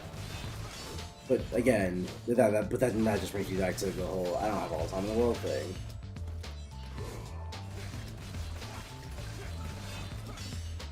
And Royal Guard is really only useful for damage, like, after a while. So, like, by definition, Royal Guard would really only be useful to me here if I were sitting here wasting all my time, which is the thing that I cannot afford to do. So, not defeating prophecy and all that fun stuff.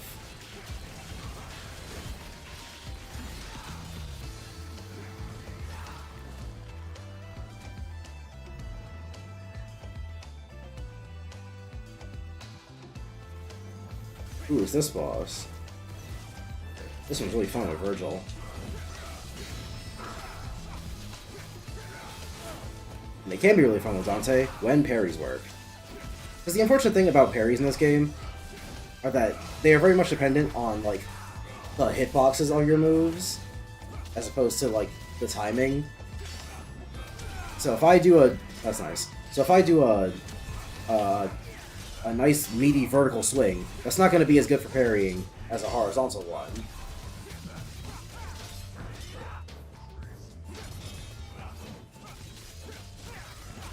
And then even when I do a lot of big horizontal swings, that might not be counted as very good as a whole, because fucking all the horizontal swings aren't being counted as, like, good for parries or something. I don't know. I assume that they're coded in a very specific way so that they aren't just, like, busted for parries, but, you know, whatever it is, it's not very intuitive.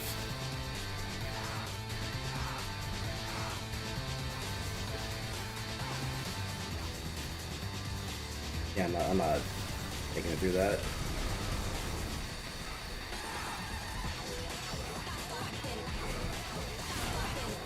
Like, why didn't that one parry? Why did that one parry?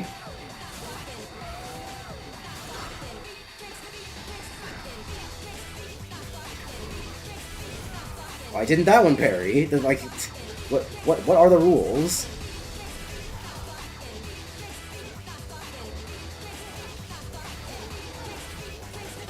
As far as I'm concerned, there really aren't any.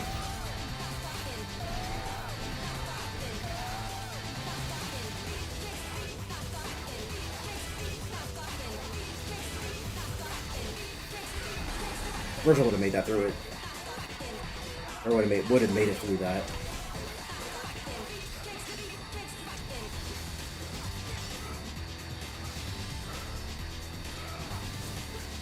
Why didn't that one parry?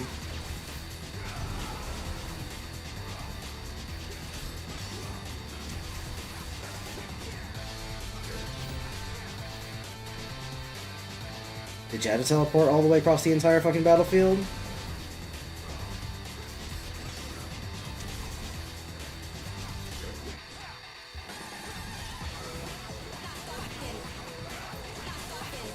Ugh.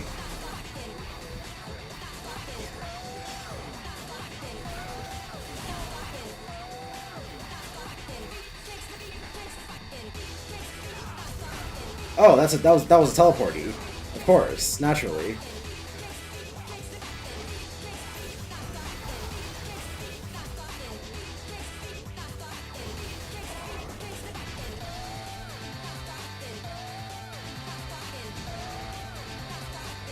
Ugh, stage 60. How far are we into the stream by now?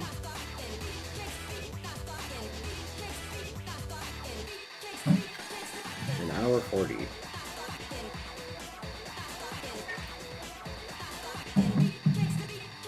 So even assuming we clear this in the next like hour, I was starting to feel like a little bit of time with Yozoraing. Which is fine by me.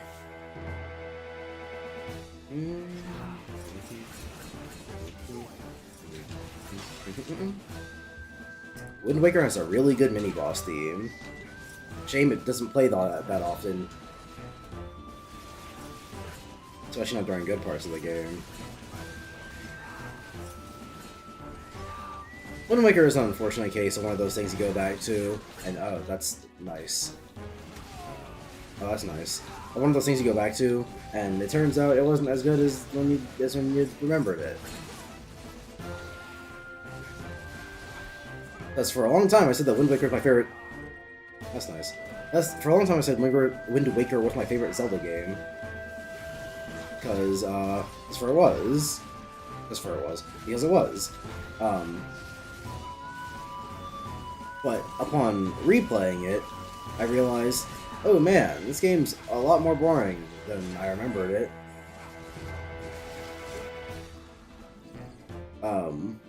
And also, like, kind of easy. Emphasis on kind of, because replaying it, I remembered, like, 90% of the puzzles anyway. So it's not like I can be like, ooh, this puzzle's a real brain scratcher. It's basically me going, hey, I remember this puzzle, it used to be a real brain scratcher, and then solving it in like 30 seconds. Which I still stand by doing for the stream, because the process of me solving a puzzle is not very entertaining to watch.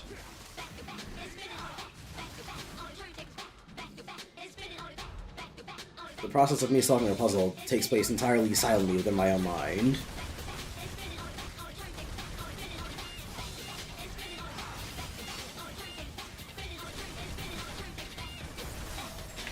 Oh, that's nice.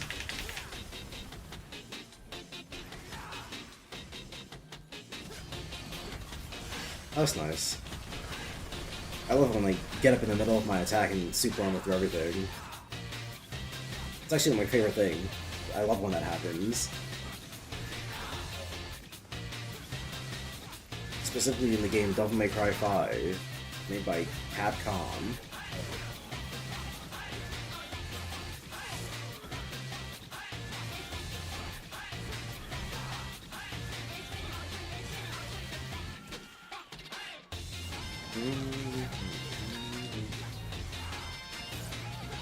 I was gonna say, fucking super armor for the whole thing?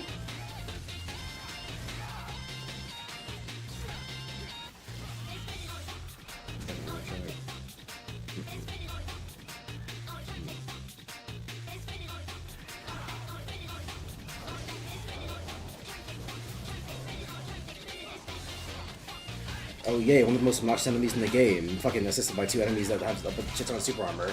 That's awesome. This is gonna be fucking awesome. I love this.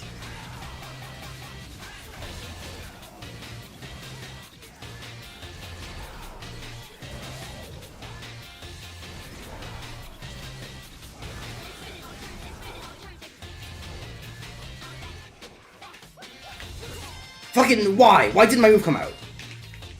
Oh. Directional inputs in this goddamn game, alright? That's not the move I wanted.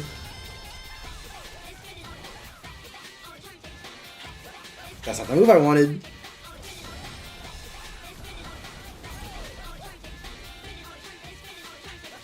That's not the move I wanted.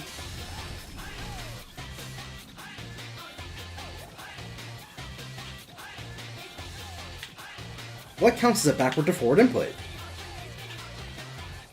Why are these all revolvers? I'm doing back to forward. Oh, but that one comes out. Why is that? I don't know. Why was that one just a normal as attack?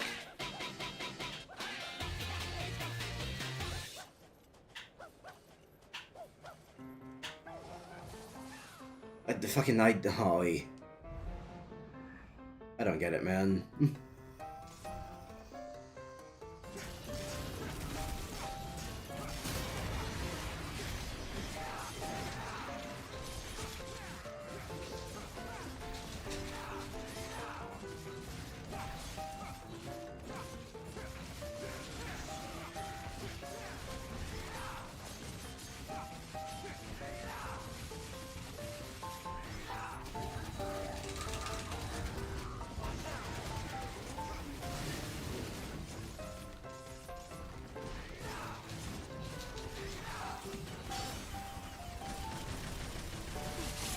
What? I was literally doing the thing, game.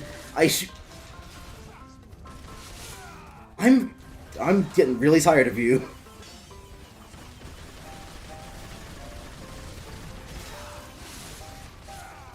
I love how I was in the middle of shooting the one guy, so that the other guy just had the free opportunity to attack me with literally no resistance from me because of course.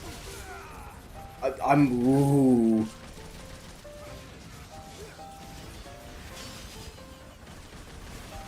The thing that makes it the most annoying to me is that a lot of the times, some of these problems are like completely unique to me. Like, I've never had this problem before with riots. Because usually, whenever you do a spin attack, it's a little bit longer before they, like, unleash it. So even when I'm up close to them, I have the opportunity to just shoot them. As long as I press the gun button, when they start spinning, I always have free reign to shoot them before they unleash it. But sometimes they just unleash it way faster. Why? Like, I get that there has to be some aspect of randomness to how these enemies act in this game, or really in any action game. But randomness is just not fun. It's not fun to account for, especially in something that's as execution heavy as DMC. It's not fun to go, yeah, sometimes they might do this, and other times they might do this. Also, my back to forward inputs just aren't working.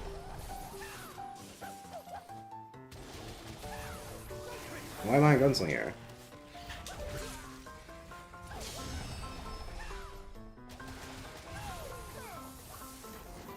Back forward.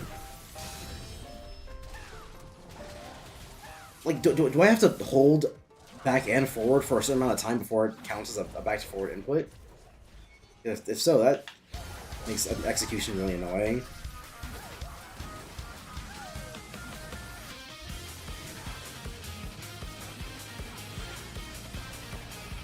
Like this. If I do a real slow like back forward, nope, still doesn't come out. Okay, back forward, back forward. Nope, that was a revolver. Why is that one just forward? Why? I quickly just forward have to be after back, because when I do it too quickly, it doesn't come out. Like that. When I do it too slowly, it also doesn't come out. Am I not back enough? If I learn anything from fucking DMC3, it's that what counts as back and what counts as forward at any given moment is fucking all over the goddamn place. You can never be 100% sure with what counts as back and what counts as forward at like literally any given moment, which is insane in terms of game design. Insanely bullshit.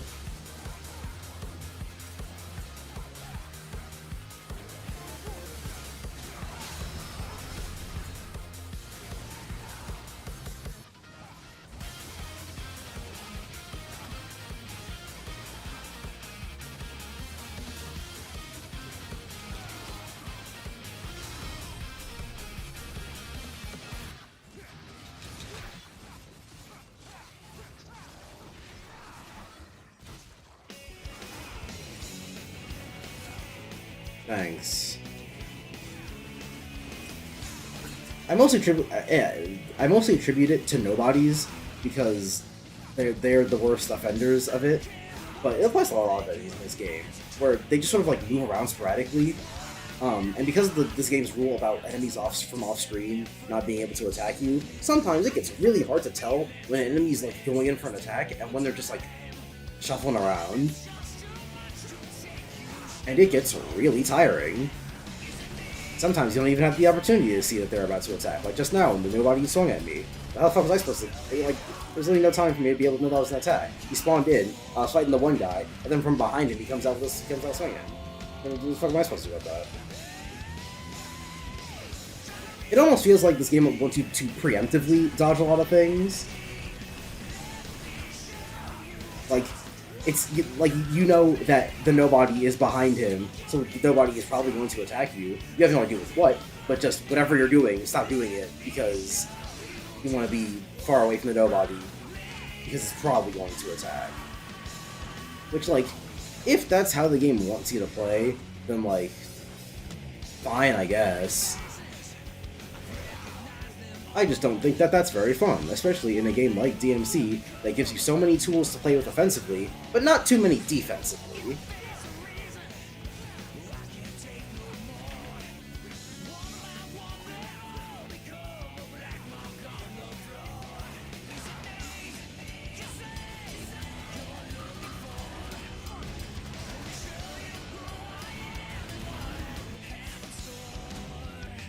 Like, in terms of fucking everything you ever unlock for, like, a weapon, none of these are defensive.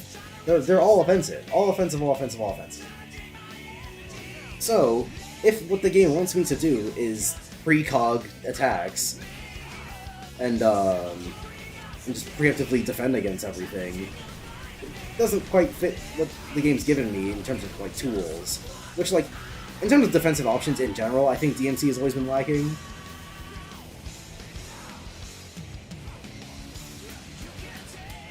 The fact that DMC Devil May Cry added a proper dodge button and somehow still ended up being a bad game is, or not a bad game, like a mid-game, is insane. Yeah, the fact that there's no proper dodge, at least not really. The fact that their blocking doesn't exist at all. It's entirely just royal guarding or parrying, and parrying didn't even really exist in a lot of capacities prior to this game. At least not in the same capacity, I should say.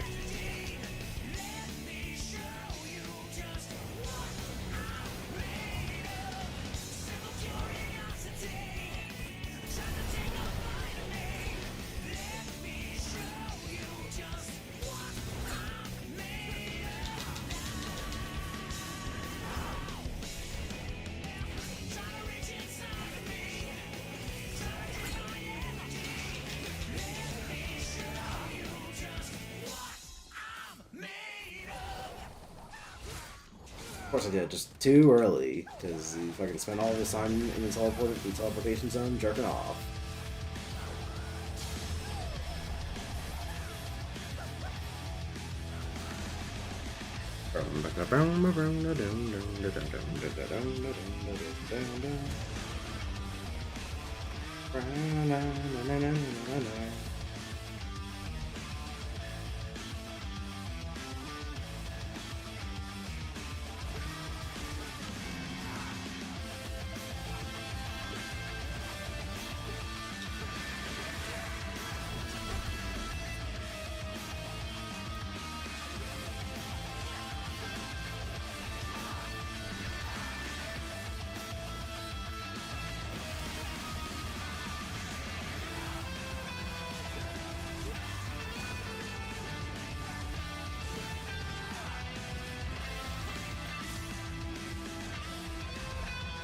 You know, sometimes when I'm doing the Bloody Palace, I'd say sometimes, like, I've done this many times, but this is only my third run. Man, I really don't like how well they can keep up with you, but yeah, no, when I'm doing the Bloody Palace, sometimes I think about the fact that I'm only really using Double Sword Dante, and I'm like, yeah, this is kind of boring, just using the one weapon and all. Maybe I should switch it up a little bit. And then I remember that, wait a minute, Double Sword Dante is like the only weapon that you can consistently defend yourself with. Because, oh, fucking, I'm such a goddamn idiot. So earlier, when I was talking about, like, oh, what was the game that I just played that had a weapon that had a lot of super armor on it, but that made the game easy? Fucking, it was this game. It's fucking this game, Cavalier. Yeah. So, once you unlock Cavalier, this game becomes, oh, he still had super armor. That's nice. When you unlock Cavalier, a lot of this game, at least on the easier difficulties, becomes, like, pretty easy. Especially when it comes to S ranking. Because, this Cavalier has a bunch of slow and long attacks, so they kinda have to give you super armor, otherwise it would be fucking impossible to use.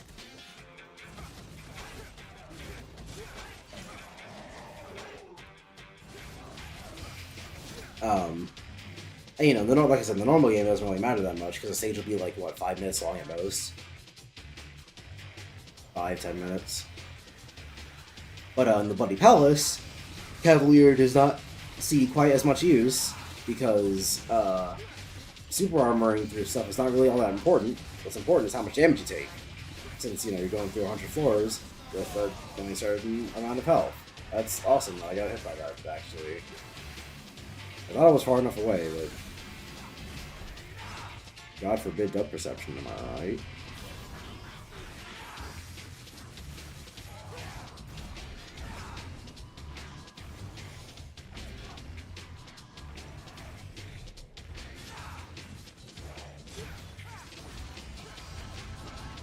You like it when they teleport, like, right out in the middle of your combo? Like, literally in the middle of hitting them, they just teleport away.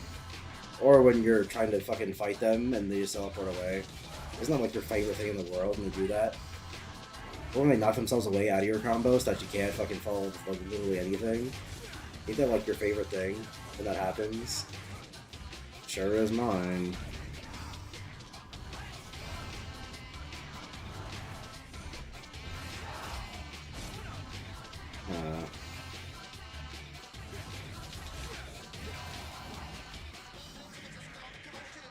But yeah, so Cavalier, not that helpful, since the super armor isn't useful when you carry health over. It's like, oh yeah, I last do that attack without getting knocked back. Thanks, but I also lost like a quarter of my health doing it, so... Not great.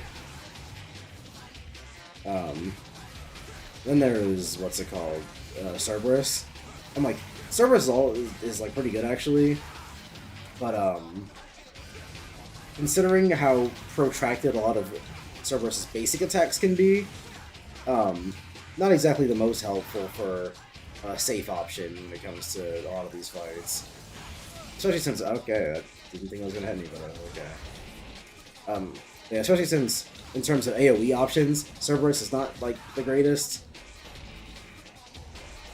Like, the fire attacks are pretty good for AoE, but, those have long attack hitboxes, or long attack animations. So, again, not very safe for normal gameplay. Or for Bloody Palace gameplay, for normal gameplay, whatever.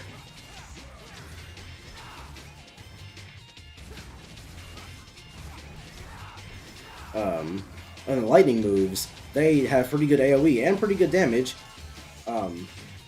And, you know, they're actually not that bad for bloody palancing in general, but they're just also not very consistent since you have to charge them up to get them. Which I actually don't think I've pointed this out in any previous bloody palace stream, so I might have talked about it here. I don't really like that Cerberus' electricity attacks require a charge up, because you have to have initiated a different attack first. You can never start with you can never start a combo with an electric move. You know, that ends up meaning that more often than not, you're gonna be starting a combo with something else and then going into, all right, you know what? Fucking, I'm not doing this. I don't care.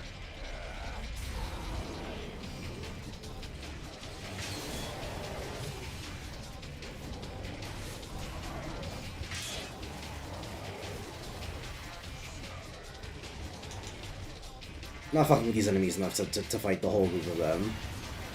Even if the Chimera wasn't here, I still wouldn't want to fight them. Fighting 6 held, whatever they're called, sounds not fun, even minus the big fucking guy in the middle.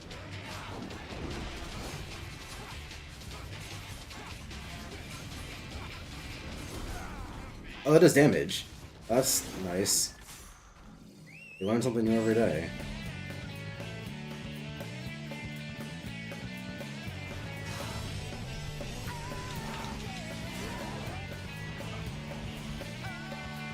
This is another stage that would be nice for, Like, I love how when you parry him, he actually just hits you. Like you parry him and you get 0 war off of that. It's like, that's my absolute favorite thing about this enemy.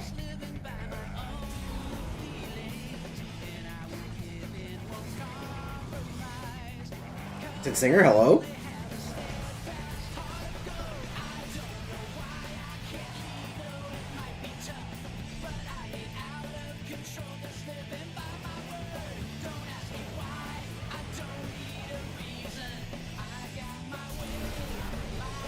And of course it doesn't kill, because fucking nobody's the strongest enemy in the goddamn world. Only take half health from a goddamn Sin Judgment.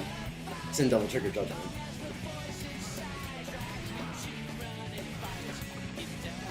Which, like, ain't that a little bit crazy?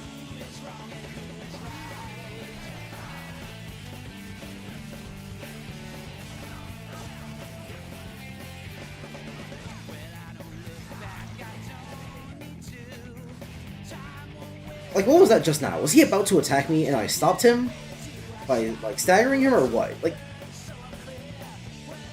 I just wish games like this were more transparent with how these things worked. And that it wasn't just me hitting him, and sometimes when I do that, I get hit in the middle of my combo. And sometimes when I do that, that's actually the good thing to do because it stopped it.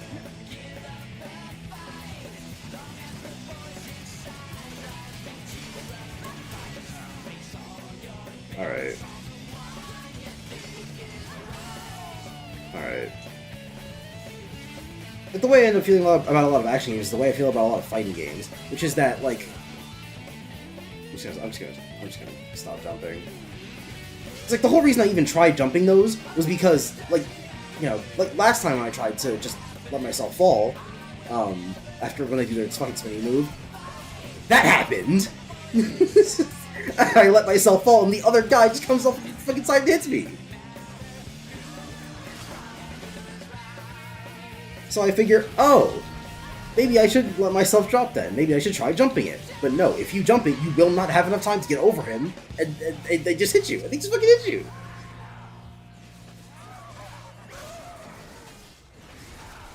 I'm so tired of this shit, man.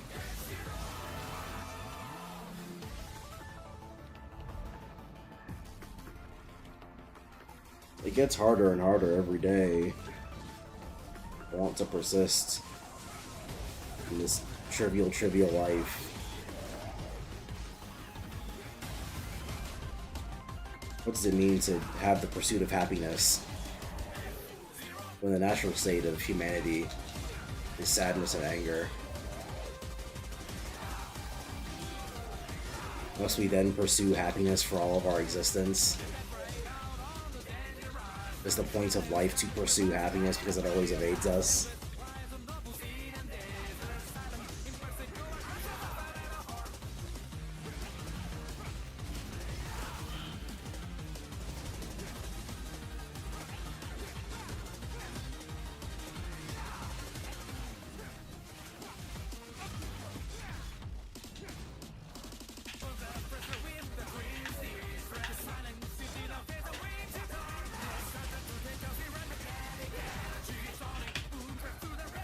Oh, but that forward back input, or back forward input hits.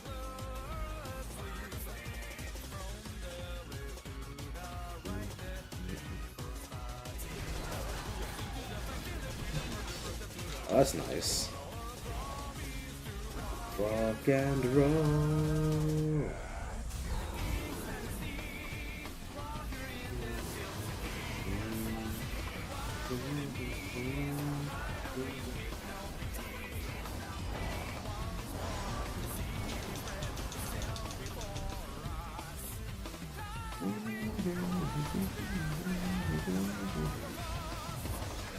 Light on from horizon, on stars of zero.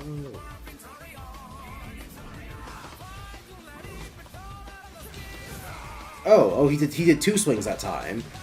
See, it's interesting because sometimes he only does 1 swing, which is why I attacked him after the first swing. Because sometimes he only does 1 swing, you see, like that. How was I supposed to know he was gonna do 2 swings that time? Fucking, I don't know, go suck my big fat cog, says Capcom. Oh, and of course that one was a vertical swing. An upwards vertical swing, of course, naturally. So that one hit me when I jumped over it. You must understand, this is crucial to the way the game works. We had to include it.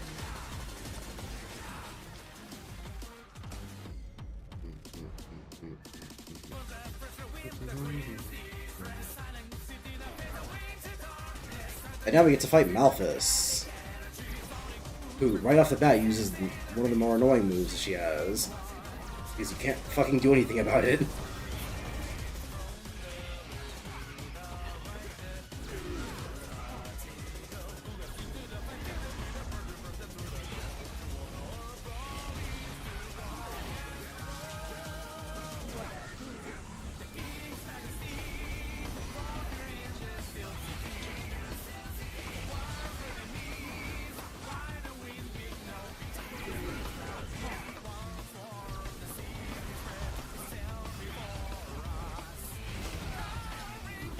Which, yeah, Malphus brings up another good point for why I only use Double Sword Dante, which is that a lot of the other weapons, like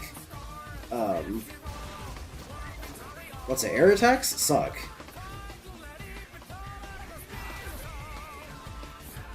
What's it?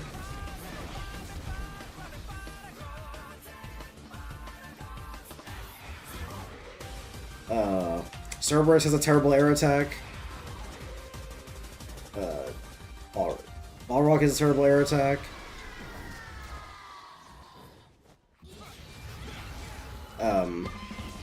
And both versions of Balrog have a terrible air attack.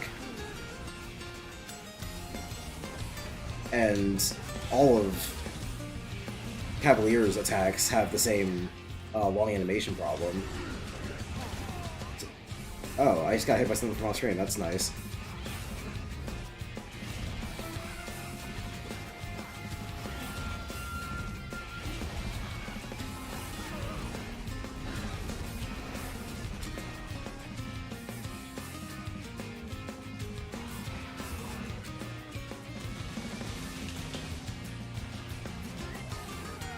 Oh, that hit me. Even though my rank went, or my style went up, because I dodged the attack, it still hit me. Just so that you're aware, gentle viewer.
How long is this one gonna go on for?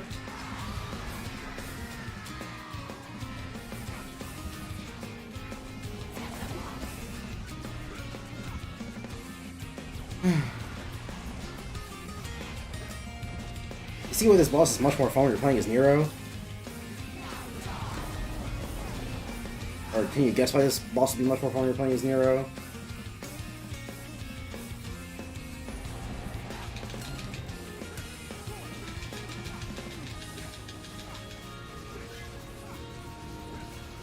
I have never once before seen this attack ever go off.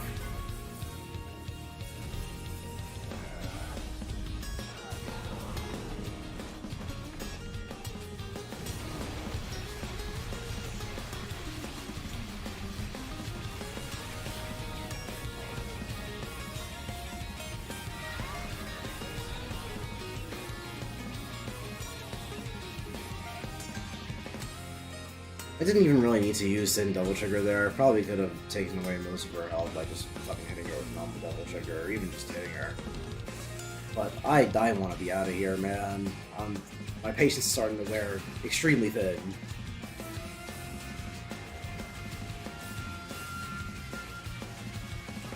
Especially since there's only really one floor that matters here, and that's Cerberus. Because that's the floor that I always lose on. Not because Cerberus is a particularly hard fight or anything. He's like pretty standard in terms of difficulty. Well, fucking Cerberus in Devil May Cry 3 was harder than Cerberus in this game. It's really just that, what's it? When you get to the later floors of the Bloody Palace, they start doing Dante Must Die shit, like giving the enemies a fuck ton of health. And it turns out Cerberus, when you have to fight him for a prolonged period of time, actually gets way more annoying.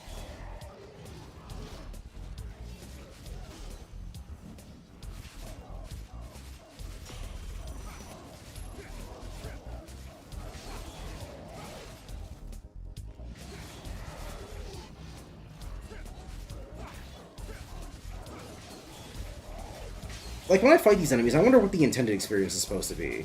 How are you intended to fight these guys? Because all I always end up doing is, I get a few hits in, I jump over them when they fucking do their counter swings, and then I get a few hits in, jump over them when they do their counter swings, jump over, get a few hits in, in that same cycle for God knows how long. And I wonder, like, was that the intended experience? Is fighting these guys supposed to be, like, this prolonged? And, like, I would consider maybe not. Maybe they were designed for Nero very specifically, because Nero can grab them out of their super armor state. But Nero can only do that in the end game, after you've beaten the final boss. Or in the post game, I should say.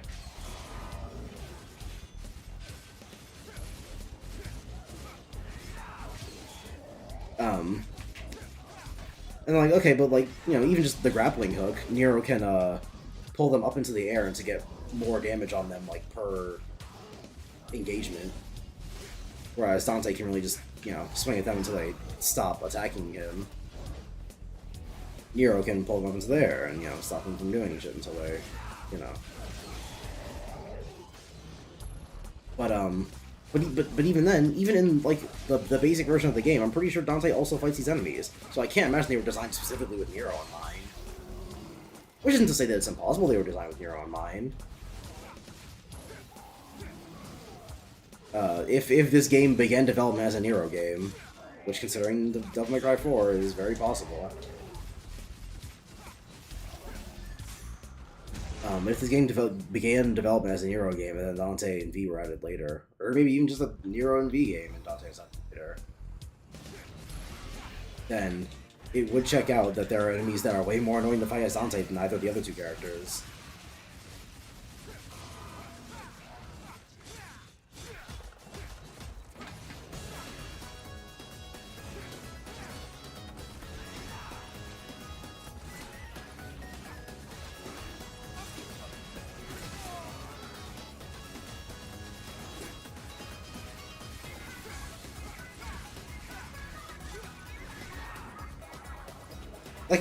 Like there. He just jumped at me and he didn't do anything. Was I supposed to assume that was going to be an attack? And then there he walks up to me, and that was an attack! And then I get fucking comboed, because there was literally no way out of that except for double triggering.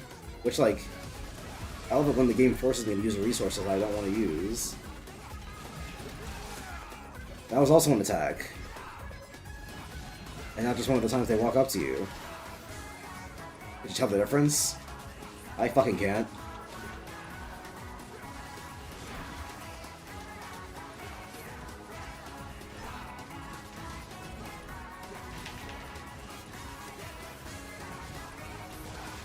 And then sometimes they just miss you. And so like in a situation like that, are you supposed to assume that they're going to hit you and dodge out of the way anyway?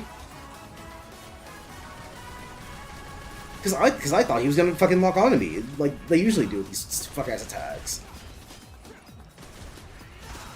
Because they unlock their fucking special biological homing beacon that just tells them exactly where I'm going to be.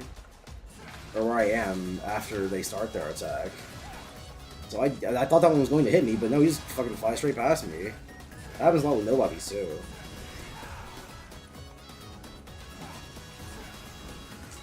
Which leads me to the conclusion that I think this game wants me to precog like every attack that comes at me. Which again, isn't like a terrible thing to want you to do. It's just not very fun because this game doesn't have any fucking defensive options. Precogging attacks in this game is entirely just Royal Guard or moving out of the way. But Royal Guard is resource intensive. Unless you hit it perfectly, which you can't reliably do every time since the factors of when an attack's going to hit you change every time. I can't just go, okay, sound cue block. I have to go sound cue how far away is he block. And even then I have to eyeball that most of the time, because you're not going to know fucking the same shit for every distance. Unless you're expected to know that, in which case, maybe this game should just fuck off.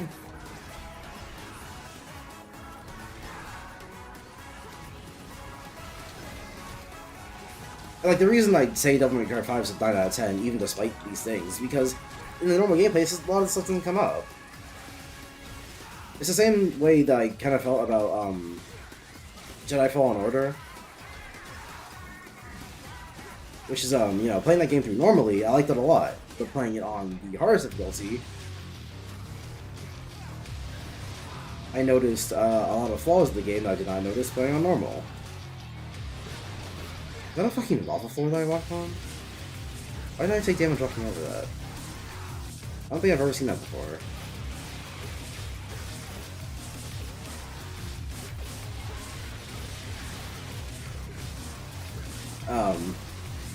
You know, and I ended up taking away from Jedi Survivor's score because of the flaw.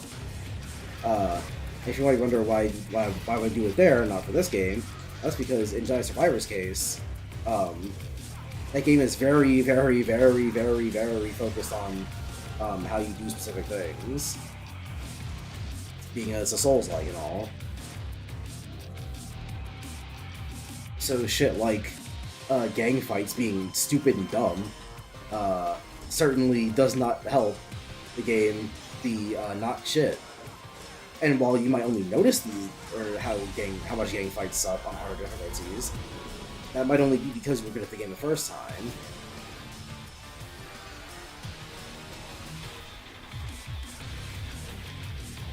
But yeah, just only noticing these things on hard difficulties does not stop these things from being in the game, which is why I said Jedi Survivor's score down for that.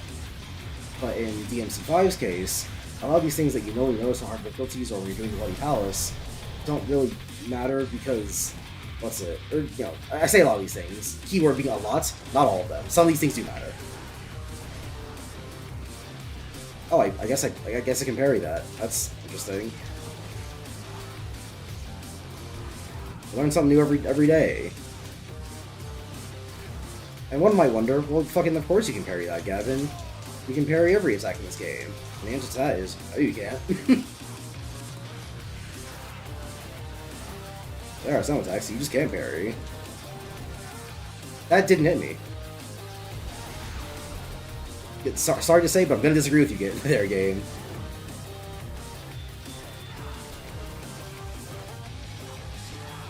That upward swing just didn't hit me.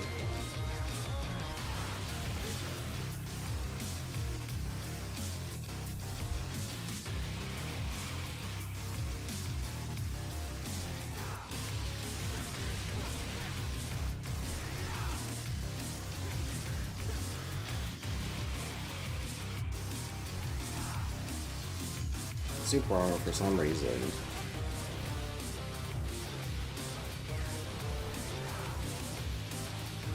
Yeah, doing the Bloody Palace a lot makes me realize that.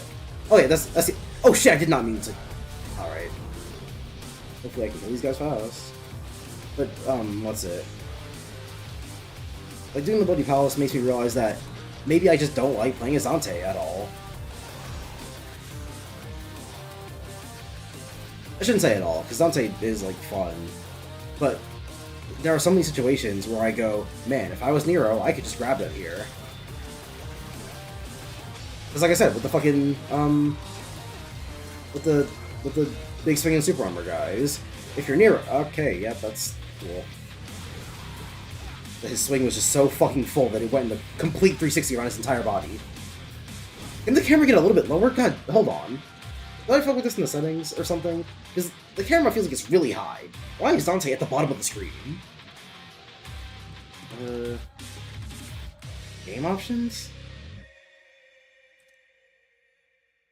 That's for like inverted. Yeah, it's not height. Camera speed, camera distance. That's like far close. I want it to go lower. Nope, it seems to be about.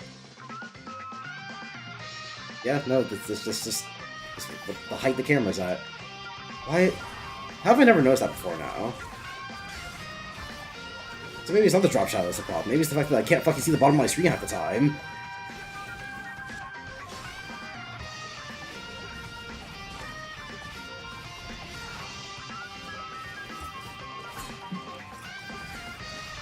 But yeah, not that I don't like playing as Dante at all, but the Bloody Palace has made me realize that maybe I just like playing as Nero way more.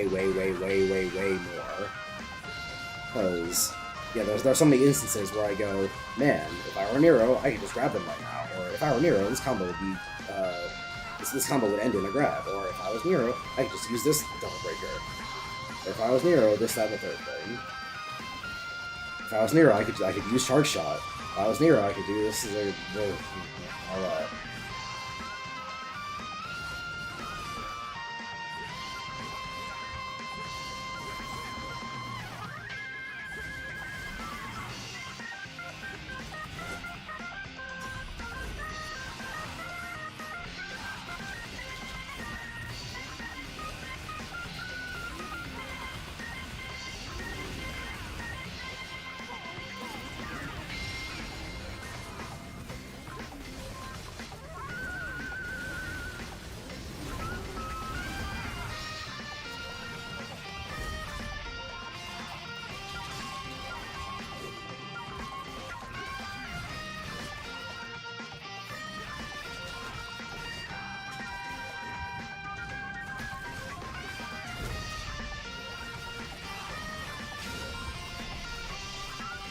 Let's look at that. I fucking parried and I got nothing for it. Why would I even bother trying to go for a parry? I generally get much more reward off of just letting him swing and miss.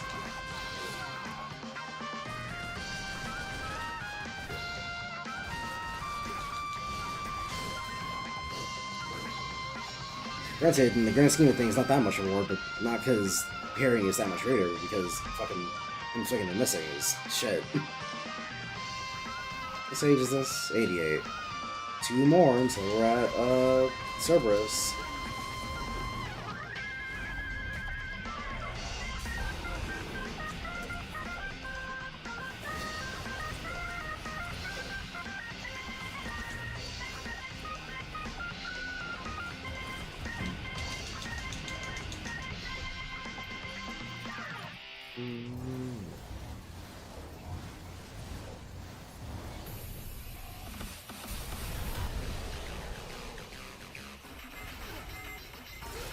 I love how there was literally nothing I could do about that because I was fucking And the end lag for, what's it? Some double trigger.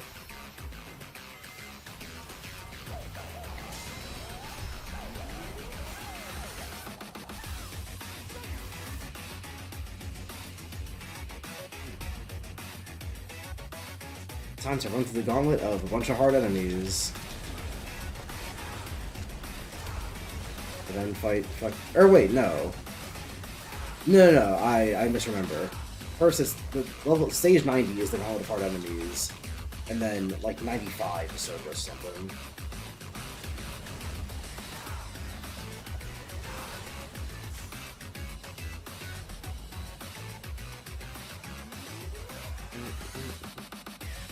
Oh, nope, here he is.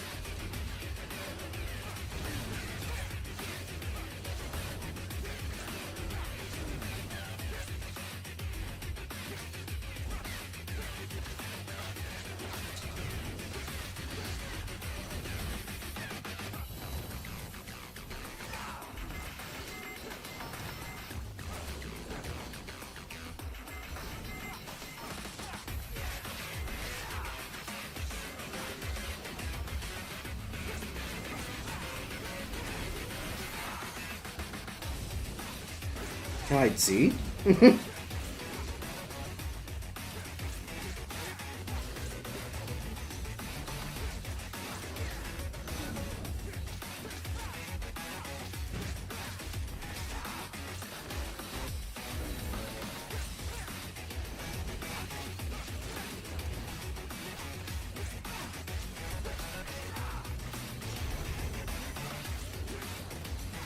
Man, how embarrassing would it have been if I accidentally used some double trigger there?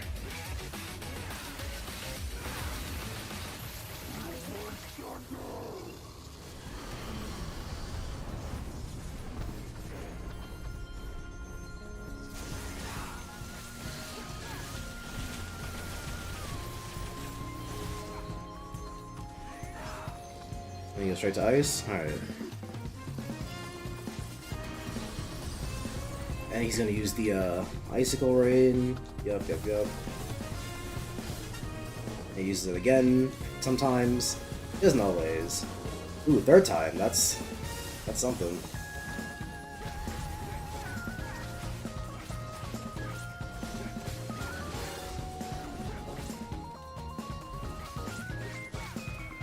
Why is it making that sound effect whenever I hit him? It's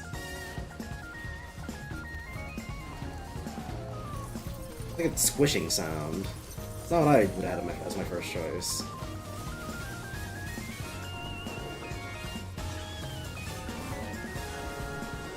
Three in a row, man. Get some new material. Shit.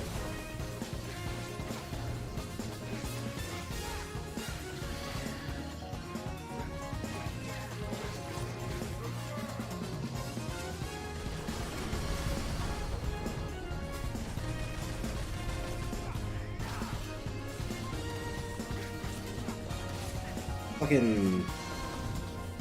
Did I get my goddamn double jump?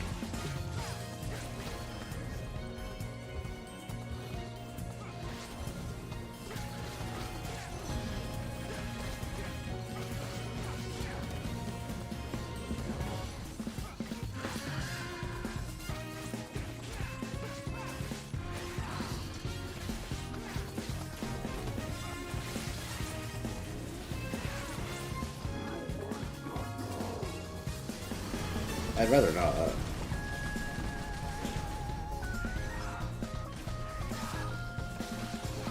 Oh, you just give me straight dice, alright. Using Thunder for all 3 seconds. Where he was like, I give up.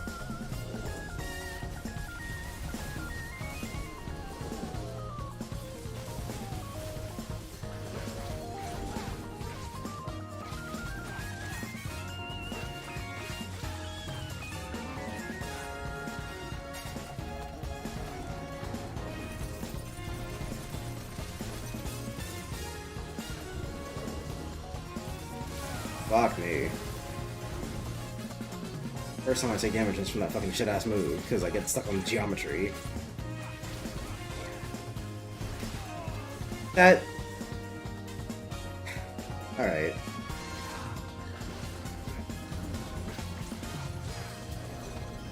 was gonna say it didn't look like an attack, but fucking... It's goddamn Cerberus. If you're supposed to be able to tell what isn't an attack, this boss would be, like, we're gonna get through. As you can see, we're a fat, like, 2/3 of the way through his health bar. And for what?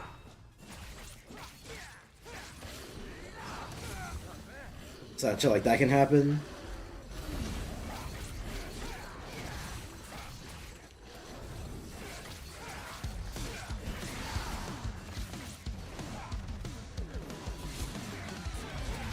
Oh, that hit me. Okay. Personally, I wouldn't agree with that assessment, but...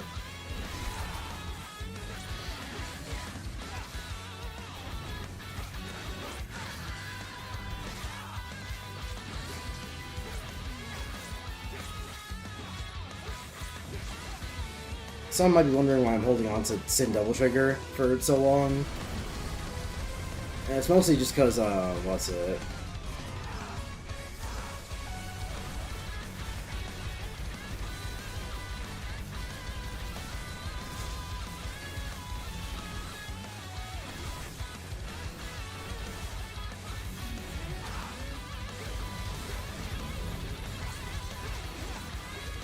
Oh yeah, it's mostly just because, let's see, he's gonna go into, what's this? I've never seen this before. I've never seen this attack before. Oh, never mind, it wasn't an attack. He was just fucking around. he was just meet me, I guess. He was just having a laugh. Okay, so no, he's in Double Trigger now. So yeah, yeah, now would be a good time to use Sin DT.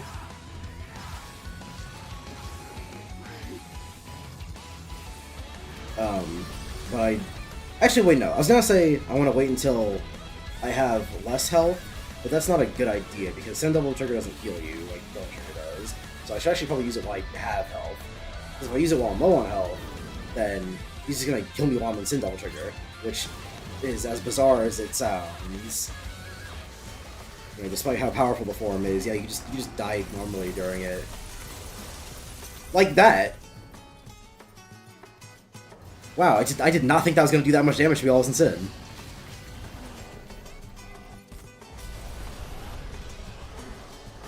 More you learn, I guess. Hey, I finally beat Cerberus. Oh, 7 minutes. God, I hate Dante Must Die. Giving enemies Double Trigger does not change the game. It just makes things take longer.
That... I jumped over it because I thought I was going to be high enough to just go over his swing, but that was a fucking lie. Like, visually I didn't think it hit me either, but... You know, whatever you say, game, I guess it did.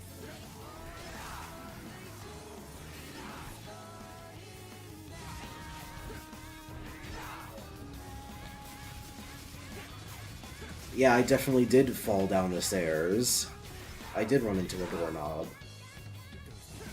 Whatever you say.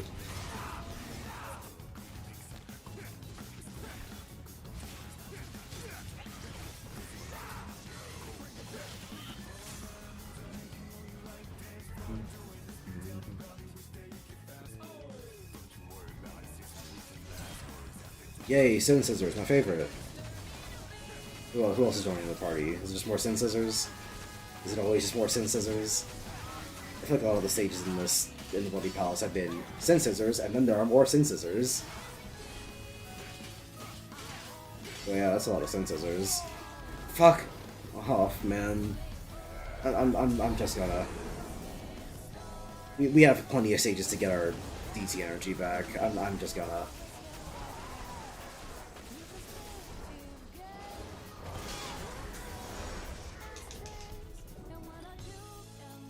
And then watch them survive this because Sin Scissors are fucking cancer.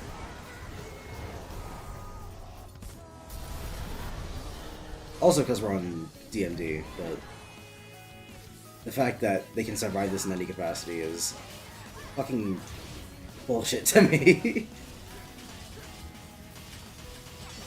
But hey, I was right about us having plenty of time to get more DT energy back. Just get it back from the same fucking enemies. Just it didn't die to the Sin DT in the first place.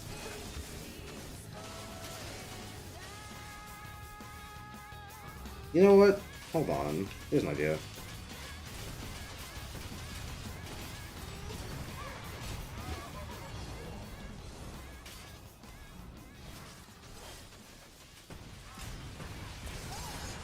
Oh fuck, alright. From the top road. Oh.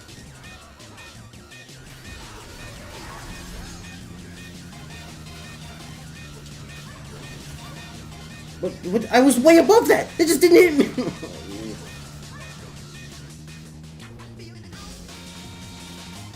Fucking Sin Scissors, man.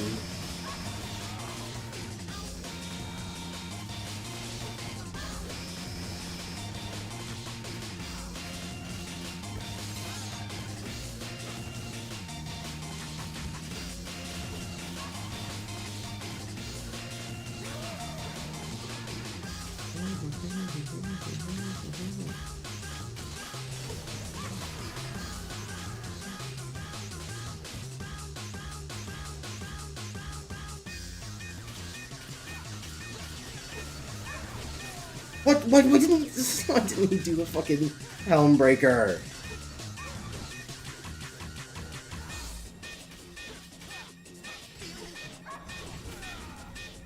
Not low enough, because I was already on the ground. How are you supposed to avoid that attack? I don't know. If you jump, you get hit by it. If you let yourself fall, you get hit by it if you're too low.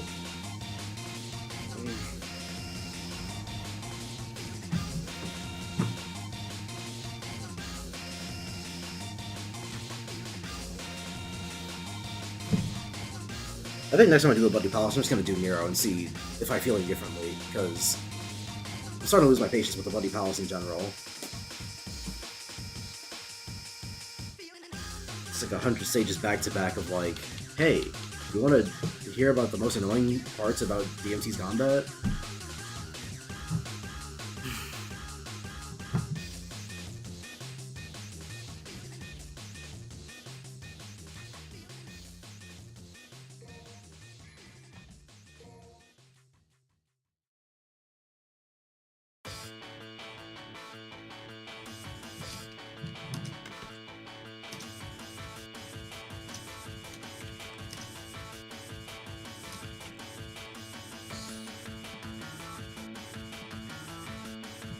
Alright, I don't even have Kingdom Hearts 3 on the PS4 right now. Whoops.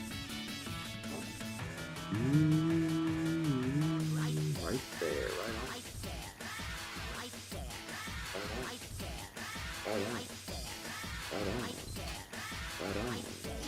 Right on.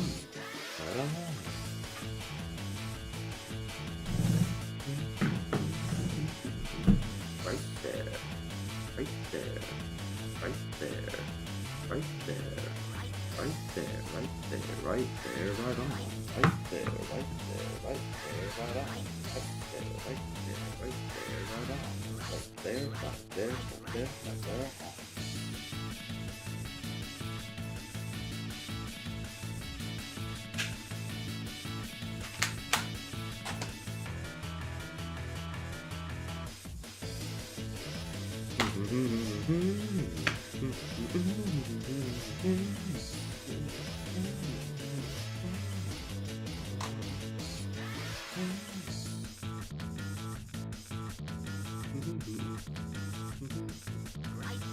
there, right there, right there, right there, right there, right there, right there, right there, right there, right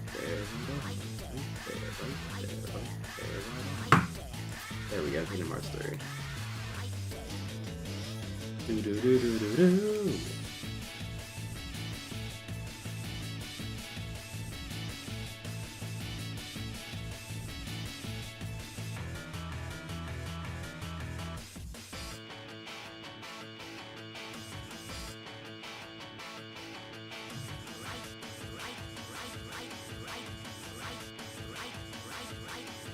Wait.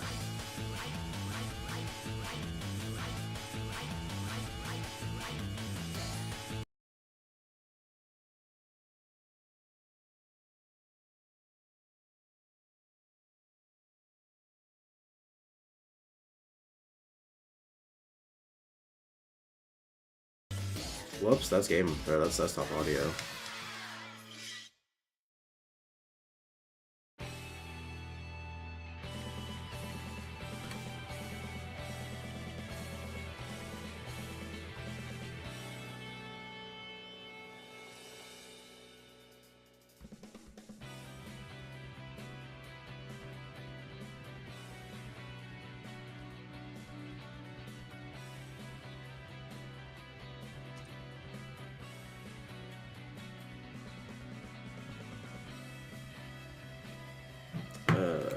And then I take this, and I say full screen projector.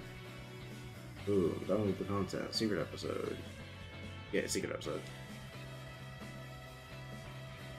And now I'm just gonna do some Yozora runs until I get bored and leave.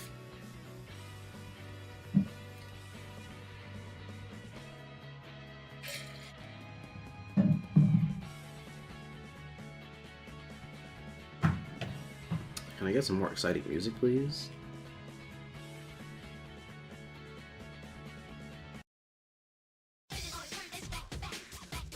Nah. No. No. Nah. No. Sweet.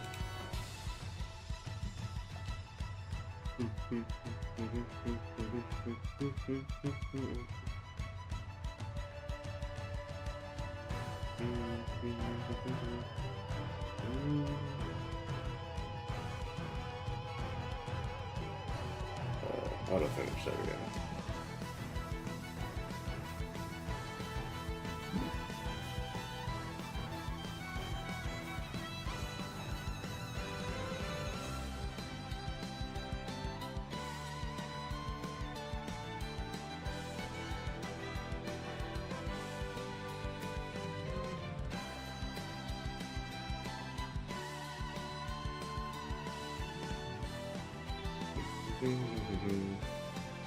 And that's everything.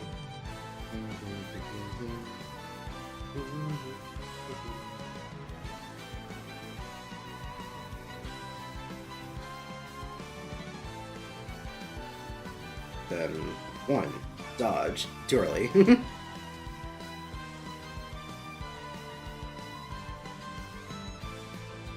1. Block, and then he... Block. Let's go! I'm so on it today.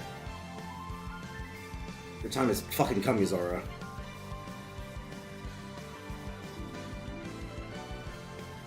Was I potentially only able to block that because I fucking remembered I was thinking about the move earlier today in the middle of work? Perhaps.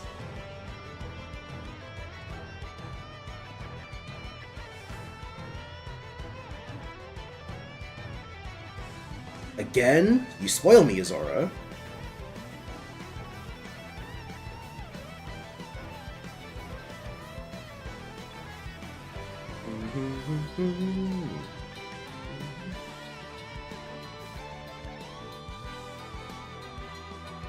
Well, oh, alright.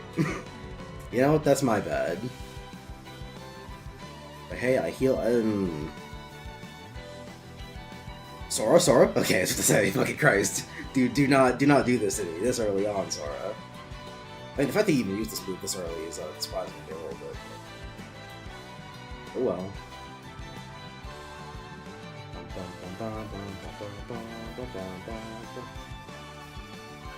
Block, dodge, block, block, block, dodge, delay, block.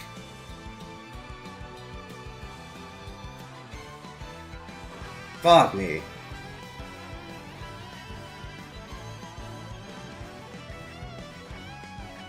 No! This run's basically fucking dead.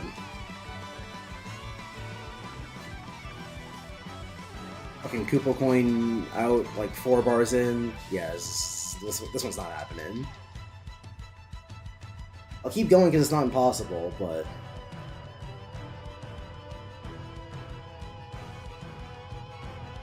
It's only not impossible in that if I play fucking flawlessly from this point on, then, like, you know... 1. Right, I have to block after that. I forgot about that. 1. Too early. Why do I always forget the block timing for that? I didn't mean to use Sea Spectacle.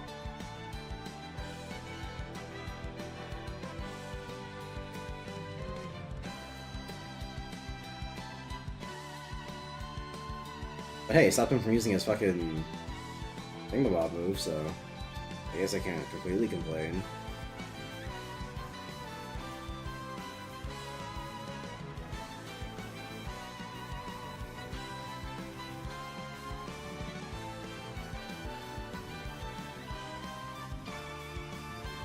Oop.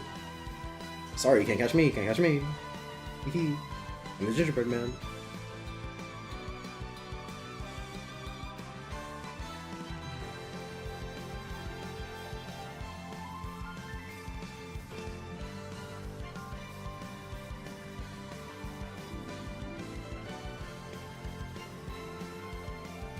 Fucking Sora, come on!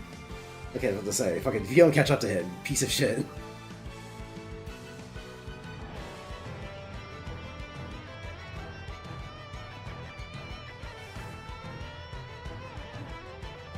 Fucking Christ.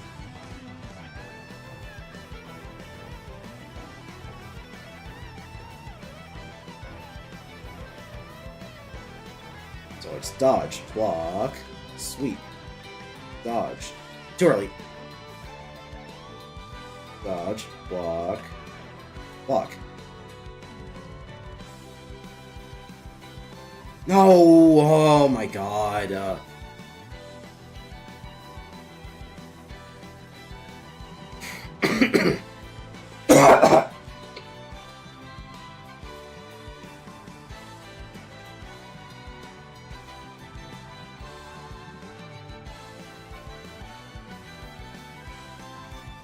3. Block. Block, block, block, block. Sweet, I get to hit him for a 3rd time in this match. Desperation move? Oh, okay. That's new. For this low health, I thought it was definitely coming.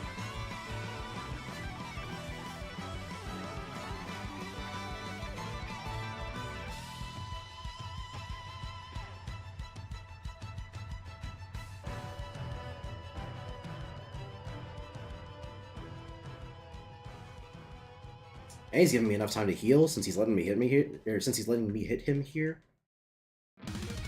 Yozora, if I didn't know any better, I'd think you were trying to help me. And here it comes.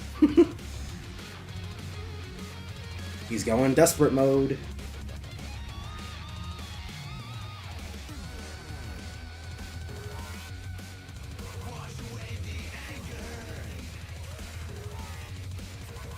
Let's go! Let's go! He let me hit him! Okay. Okay, this might be the run, guys? This might be... Why'd he fall out? Why'd he fall out? Why'd he fall out? No! This is the run. This is supposed to be the run. Stop picking me out, you piece of shit. Fuck you. I hate you, Yozora. Can I get a rage form? Can I get a rage form? Can I get a rage form? Can I get a rage form? Fuck! Ah, well, I think about it. That could have been it.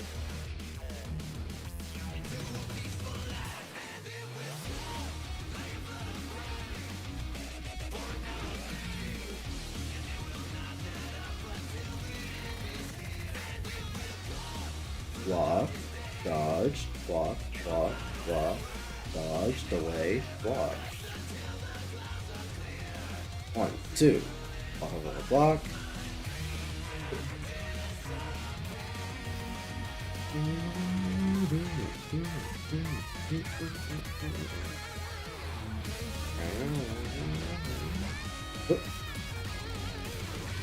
Fuck!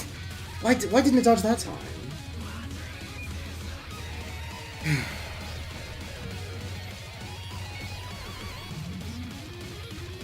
Well, if I can make it through this without getting hit, we're so golden. Dodge in, dodge out. Dodge in, dodge out. Dodge in, dodge out. Dodge in. Sweet, yo. 1, 2, 3, 4, 5, 6. Let's go. I still have no magic, but at least I don't have to heal immediately.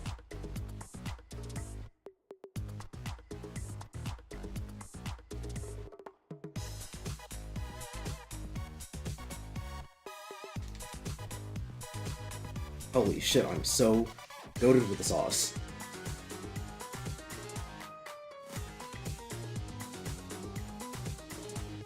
One. Boom, boom. And then ultimate form so I can get some more damage in.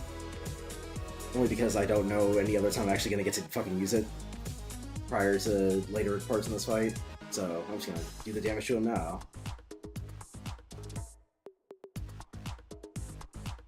Dodge, block, doom. Dodge, delay, block, doom. Dodge, block, 1, 2, 3, boom.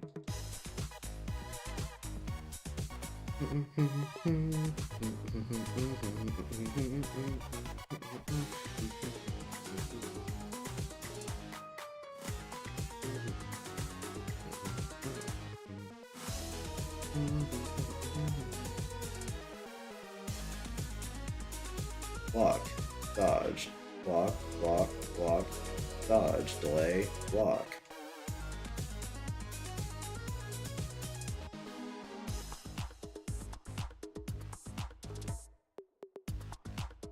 Okay. Boom.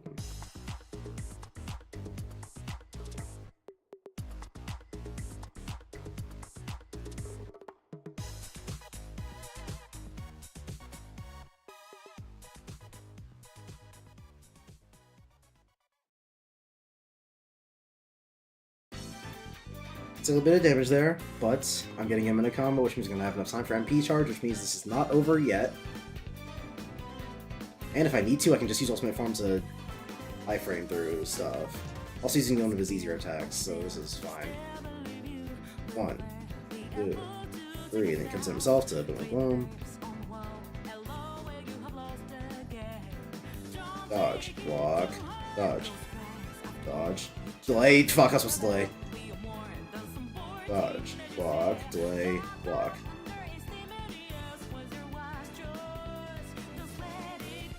Oh my god, that was so fucking close. I'm sorry, I can't reach the pause button when I'm flying. Like I can't pause and then mute, but I have to get the cough out, otherwise I'm gonna fucking die. Block, dodge, block, block, block. Dodge, delay, block.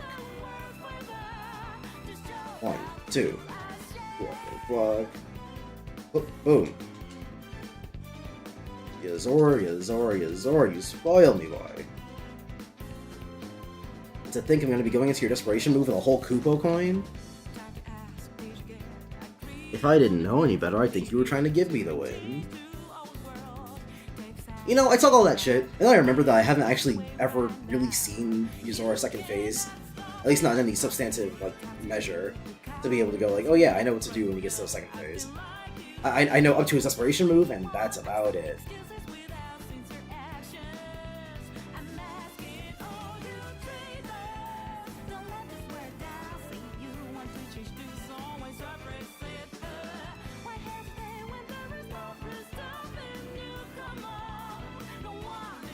If I could get a rage form, that would be really nice. But I have a feeling it's not going to be happening. It's time for robots. If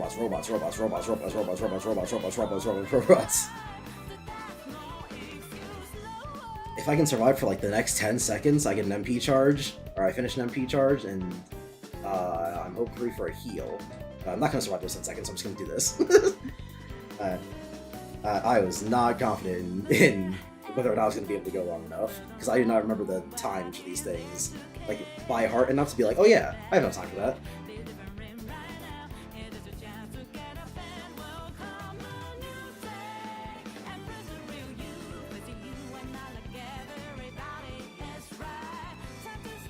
Fuck! Alright. That's my Kubo coin.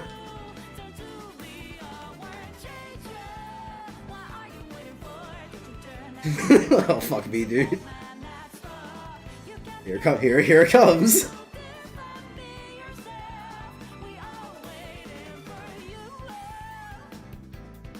Luckily, it doesn't kill. I had magic, so I can just... Okay. Now here comes the hard part. Because, yeah, this is second phase I've never actually gotten through.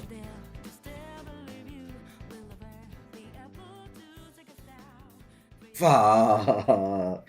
I had rage form, I could have used that, fuck. Like, I know I can get him out of that armor form by just constantly blocking and attacking, but, I got a little bit greedy with my attacking, so, he slipped through my defenses.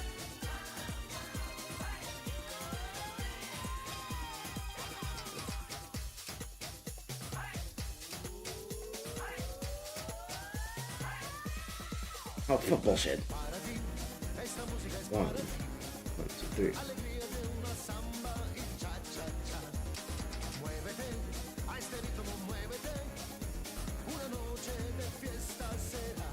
Hey, I'm consistently making it farther and farther in Yozora's, stuff. So, really I'm making progress. Block, or dodge, whatever, it doesn't really matter. Block, dodge, too early.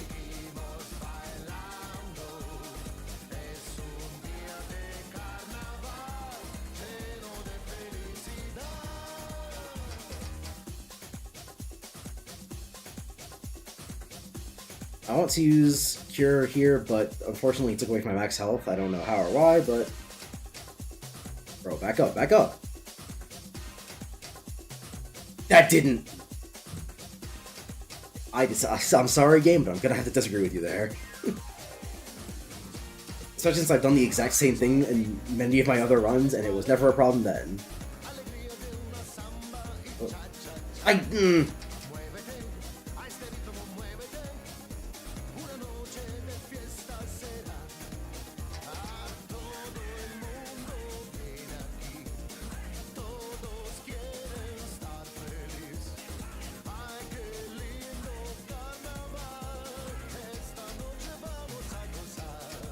Bullshit.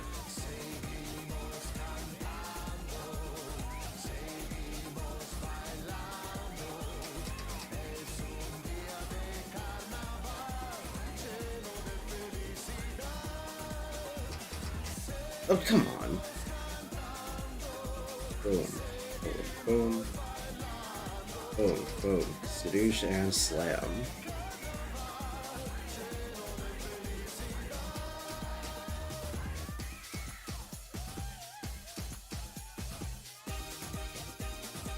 Boom, boom, boom.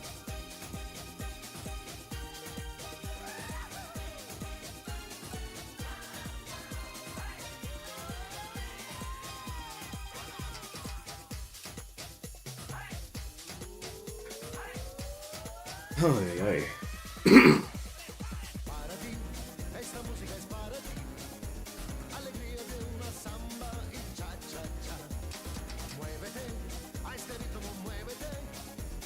Block, dodge, block, block, block, dodge. Blade block, it's delayed block, not just block.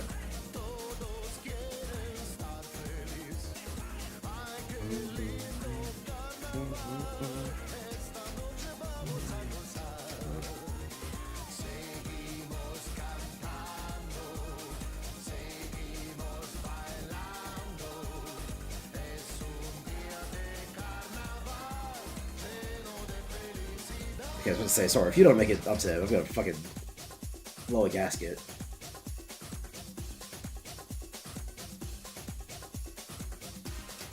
Boom. Boom. Boom.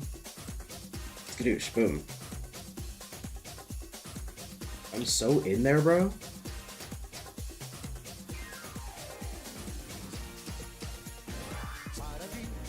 Like, on a scale of it's so over to we're so back, I think we're so back.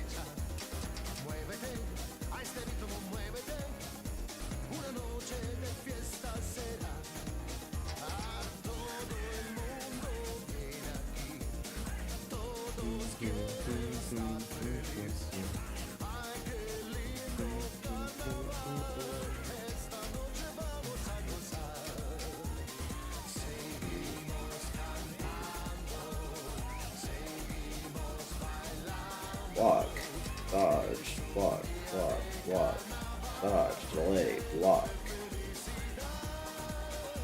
1, 2, block, boom.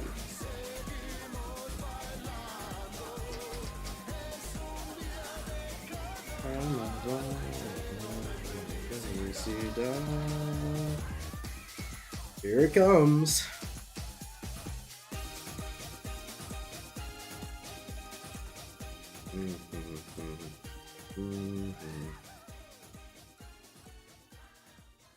Hey, I actually remember to dodge them this time. I'm not quite high enough to punish him for it, so womp womp. Fucking Yozora he's just an asshole. He just fakes you out the entire time. That's my Fubo coin gone.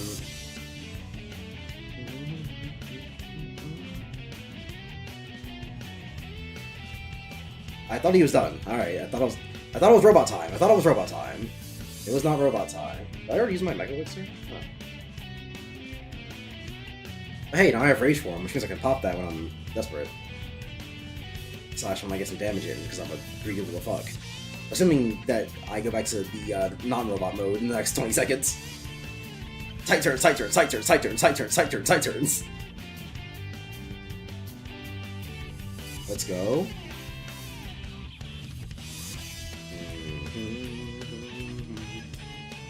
Just gonna pop it now.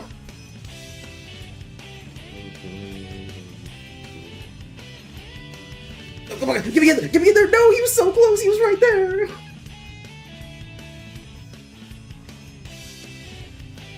Fuck.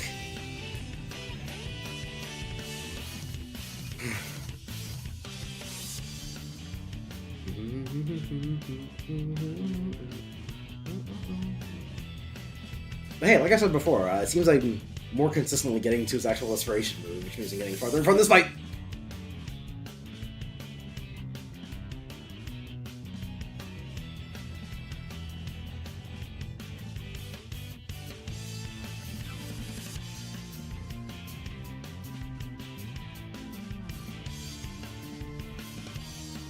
Alright, that's awesome.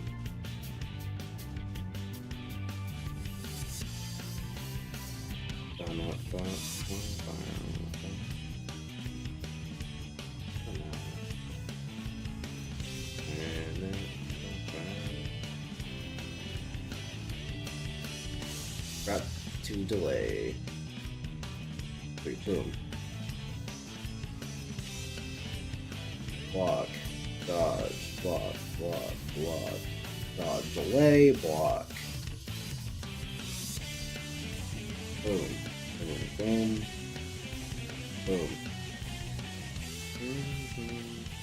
Actually, yeah, let me fucking use Rage Form. We'll get a shit ton of damage in, and he's not very threatening during a lot of these early phases. Because the only thing with Rage Form is that you can't, like, heal at all. Your options are limited, but, like, as long as you can block and dodge, you can make it through a lot of these attacks just fine.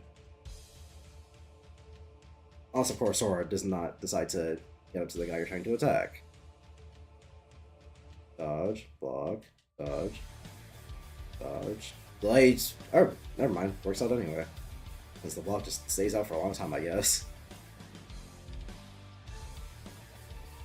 Block. Dodge! Nope, supposed to dodge. Dodge, delay, block. Boom. Boom, boom, boom.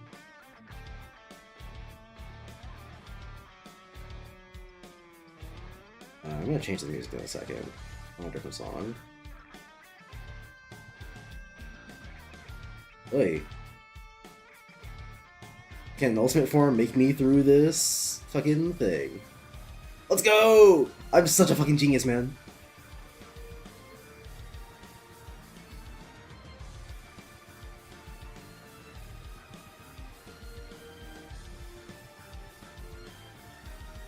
And Ultimate Form fucking block me on all sides from the fucking sword behind me move. Dude, I'm so smart.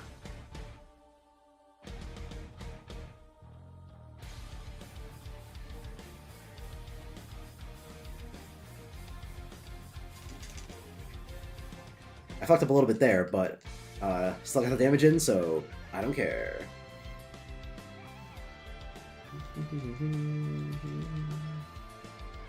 Here it comes. I think we've made an Desperation move in like every single run we've done today, which I consider to be improvement. However, it does not feel like great improvement when dodge and then dodge again. Let's go. I'm learning, I'm learning, I'm learning.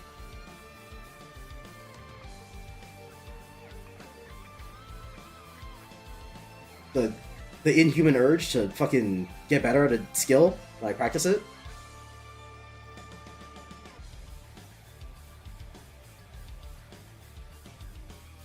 Fuck! And because I was hearing triangle trying to get to my elixir, now I'm in rage form way earlier than I want to be. Here it comes! Side turns, side turns, side turns. Nope, that too tight. Not tight enough. Too tight. Alright.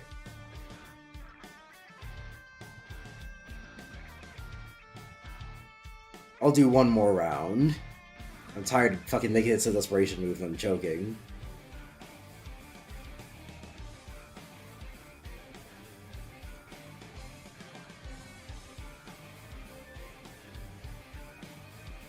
And with that, block, dodge, block, block, block, dodge, delay, block.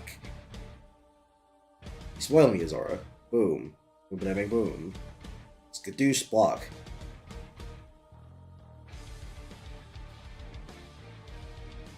Another reason I'm ending the stream after this run is because I'm sure it's not the most entertaining thing to constantly hear my Tismy ass callouts for Yozora's moves.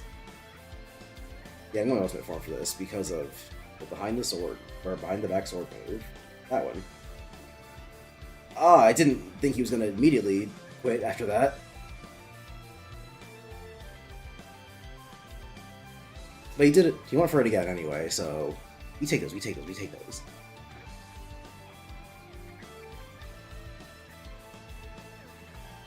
It's so over. As far as I'm concerned, it never stopped being it. There we go. Thanks, Sora. You actually fucking made it this time. Who would have thought?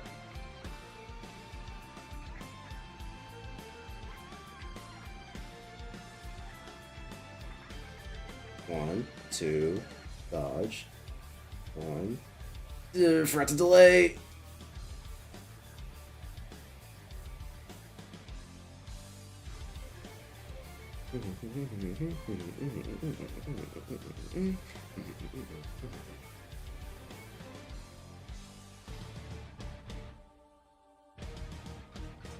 Come on, come on. Let's see it.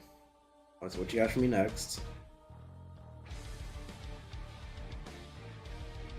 Needs a little flourish, then boom. Unfortunately, he's not vulnerable at all during that, so it's just a big waste of time. I usually take damage in. Doom, doom, doom, doom, doom, douche.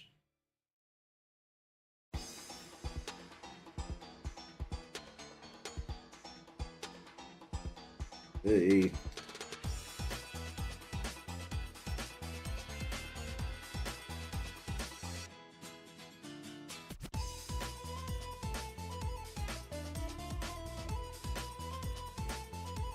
Yeah, fuck, I'm just gonna go rage for him. Fuck you.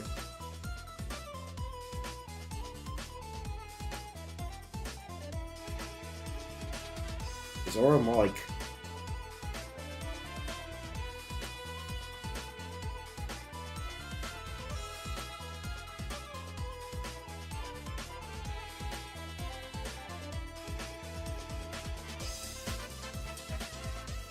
Well, he's so desperate to not fight me, he uses desperation move. Aura. Let's see if I learn. Block. Block. What did I block? No, hold on, fuck you. I definitely pressed block there.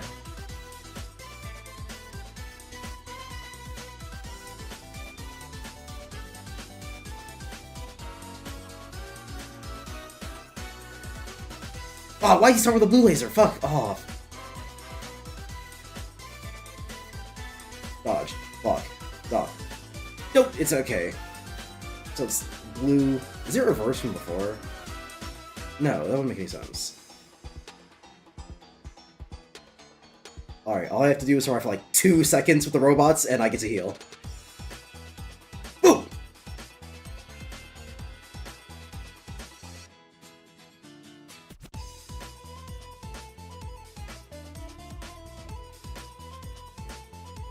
Dude, I dare you. Can I get a rage form, please?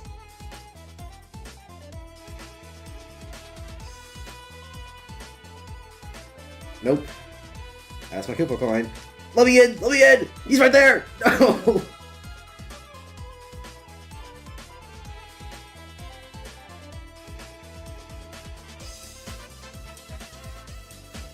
Oh, I have to do so much damage, man.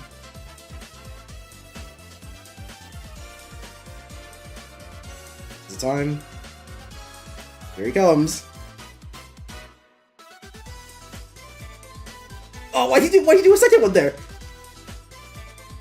No, why?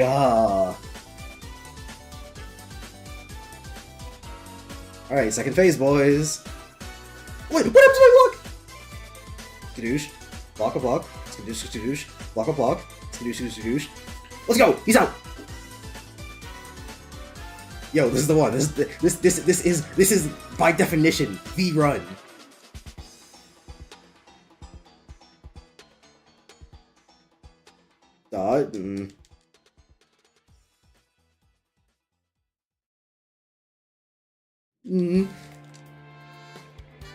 This might not be the run, boys. I don't know what to do. This is all new to me. I don't know what to do here.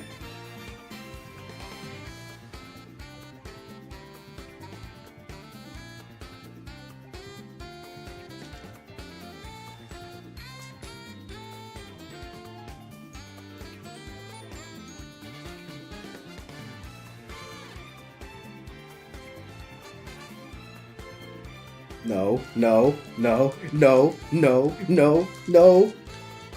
Okay. Okay. Boom, boom. And he does it behind, yeah, and then he's like boom, boom, boom, boom, boom, boom, boom, boom, boom, boom, boom, boom, boom, boom, boom, boom. Then he's like boom, and then you... Yo, yo, yo, yo, yo, yo, yo, yo, yo, yo, yo. I've never seen him with this few bars before, man.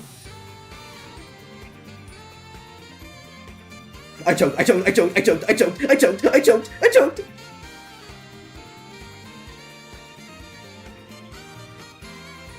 mean to use 2 elixirs, but that's fine. Dodge. Block. Block. Dodge. Delay. Block. And then what's next? Okay. Boom. Boom, boom, boom. Boom. Delay. Boom, boom, boom, boom, boom. Dodge.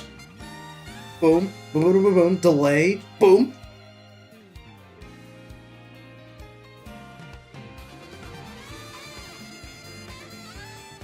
Stop! Why is the B button make you...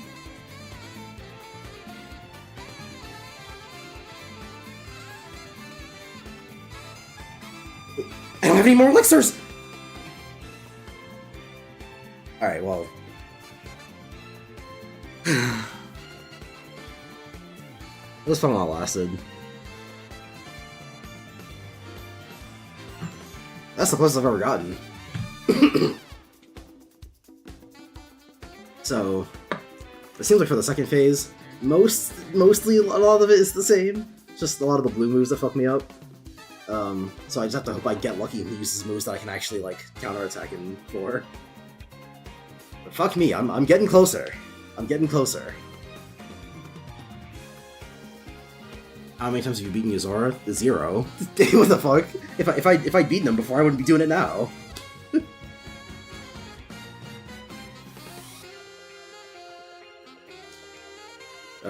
Would have been the run if you were a Goop fan. Sure, man.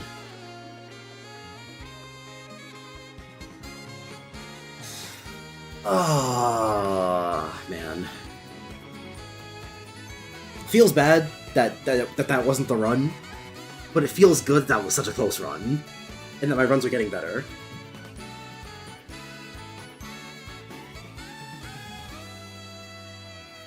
I probably would have still had an elixir if I didn't get it stolen from me when he did the fucking thing. But unfortunately, pressing circle in the middle of a combo does something very, very different for Sora, depending on if you're in the middle of a combo, if you're just, you know, chilling. So, the answer I was supposed to give is, let go of the attack button, let myself fall for a second, and then just, start gliding whenever I get close to the ground. But, I panicked, and I just tried to press circle in the middle of the combo, which kept the combo going, and then I panicked and kept pressing circle, which just keeps its own combo going, because circle during a combo is not jump, is its own thing, which I don't really like all that much, but, you know, it's how it works. It's really just, that's on me for not remembering.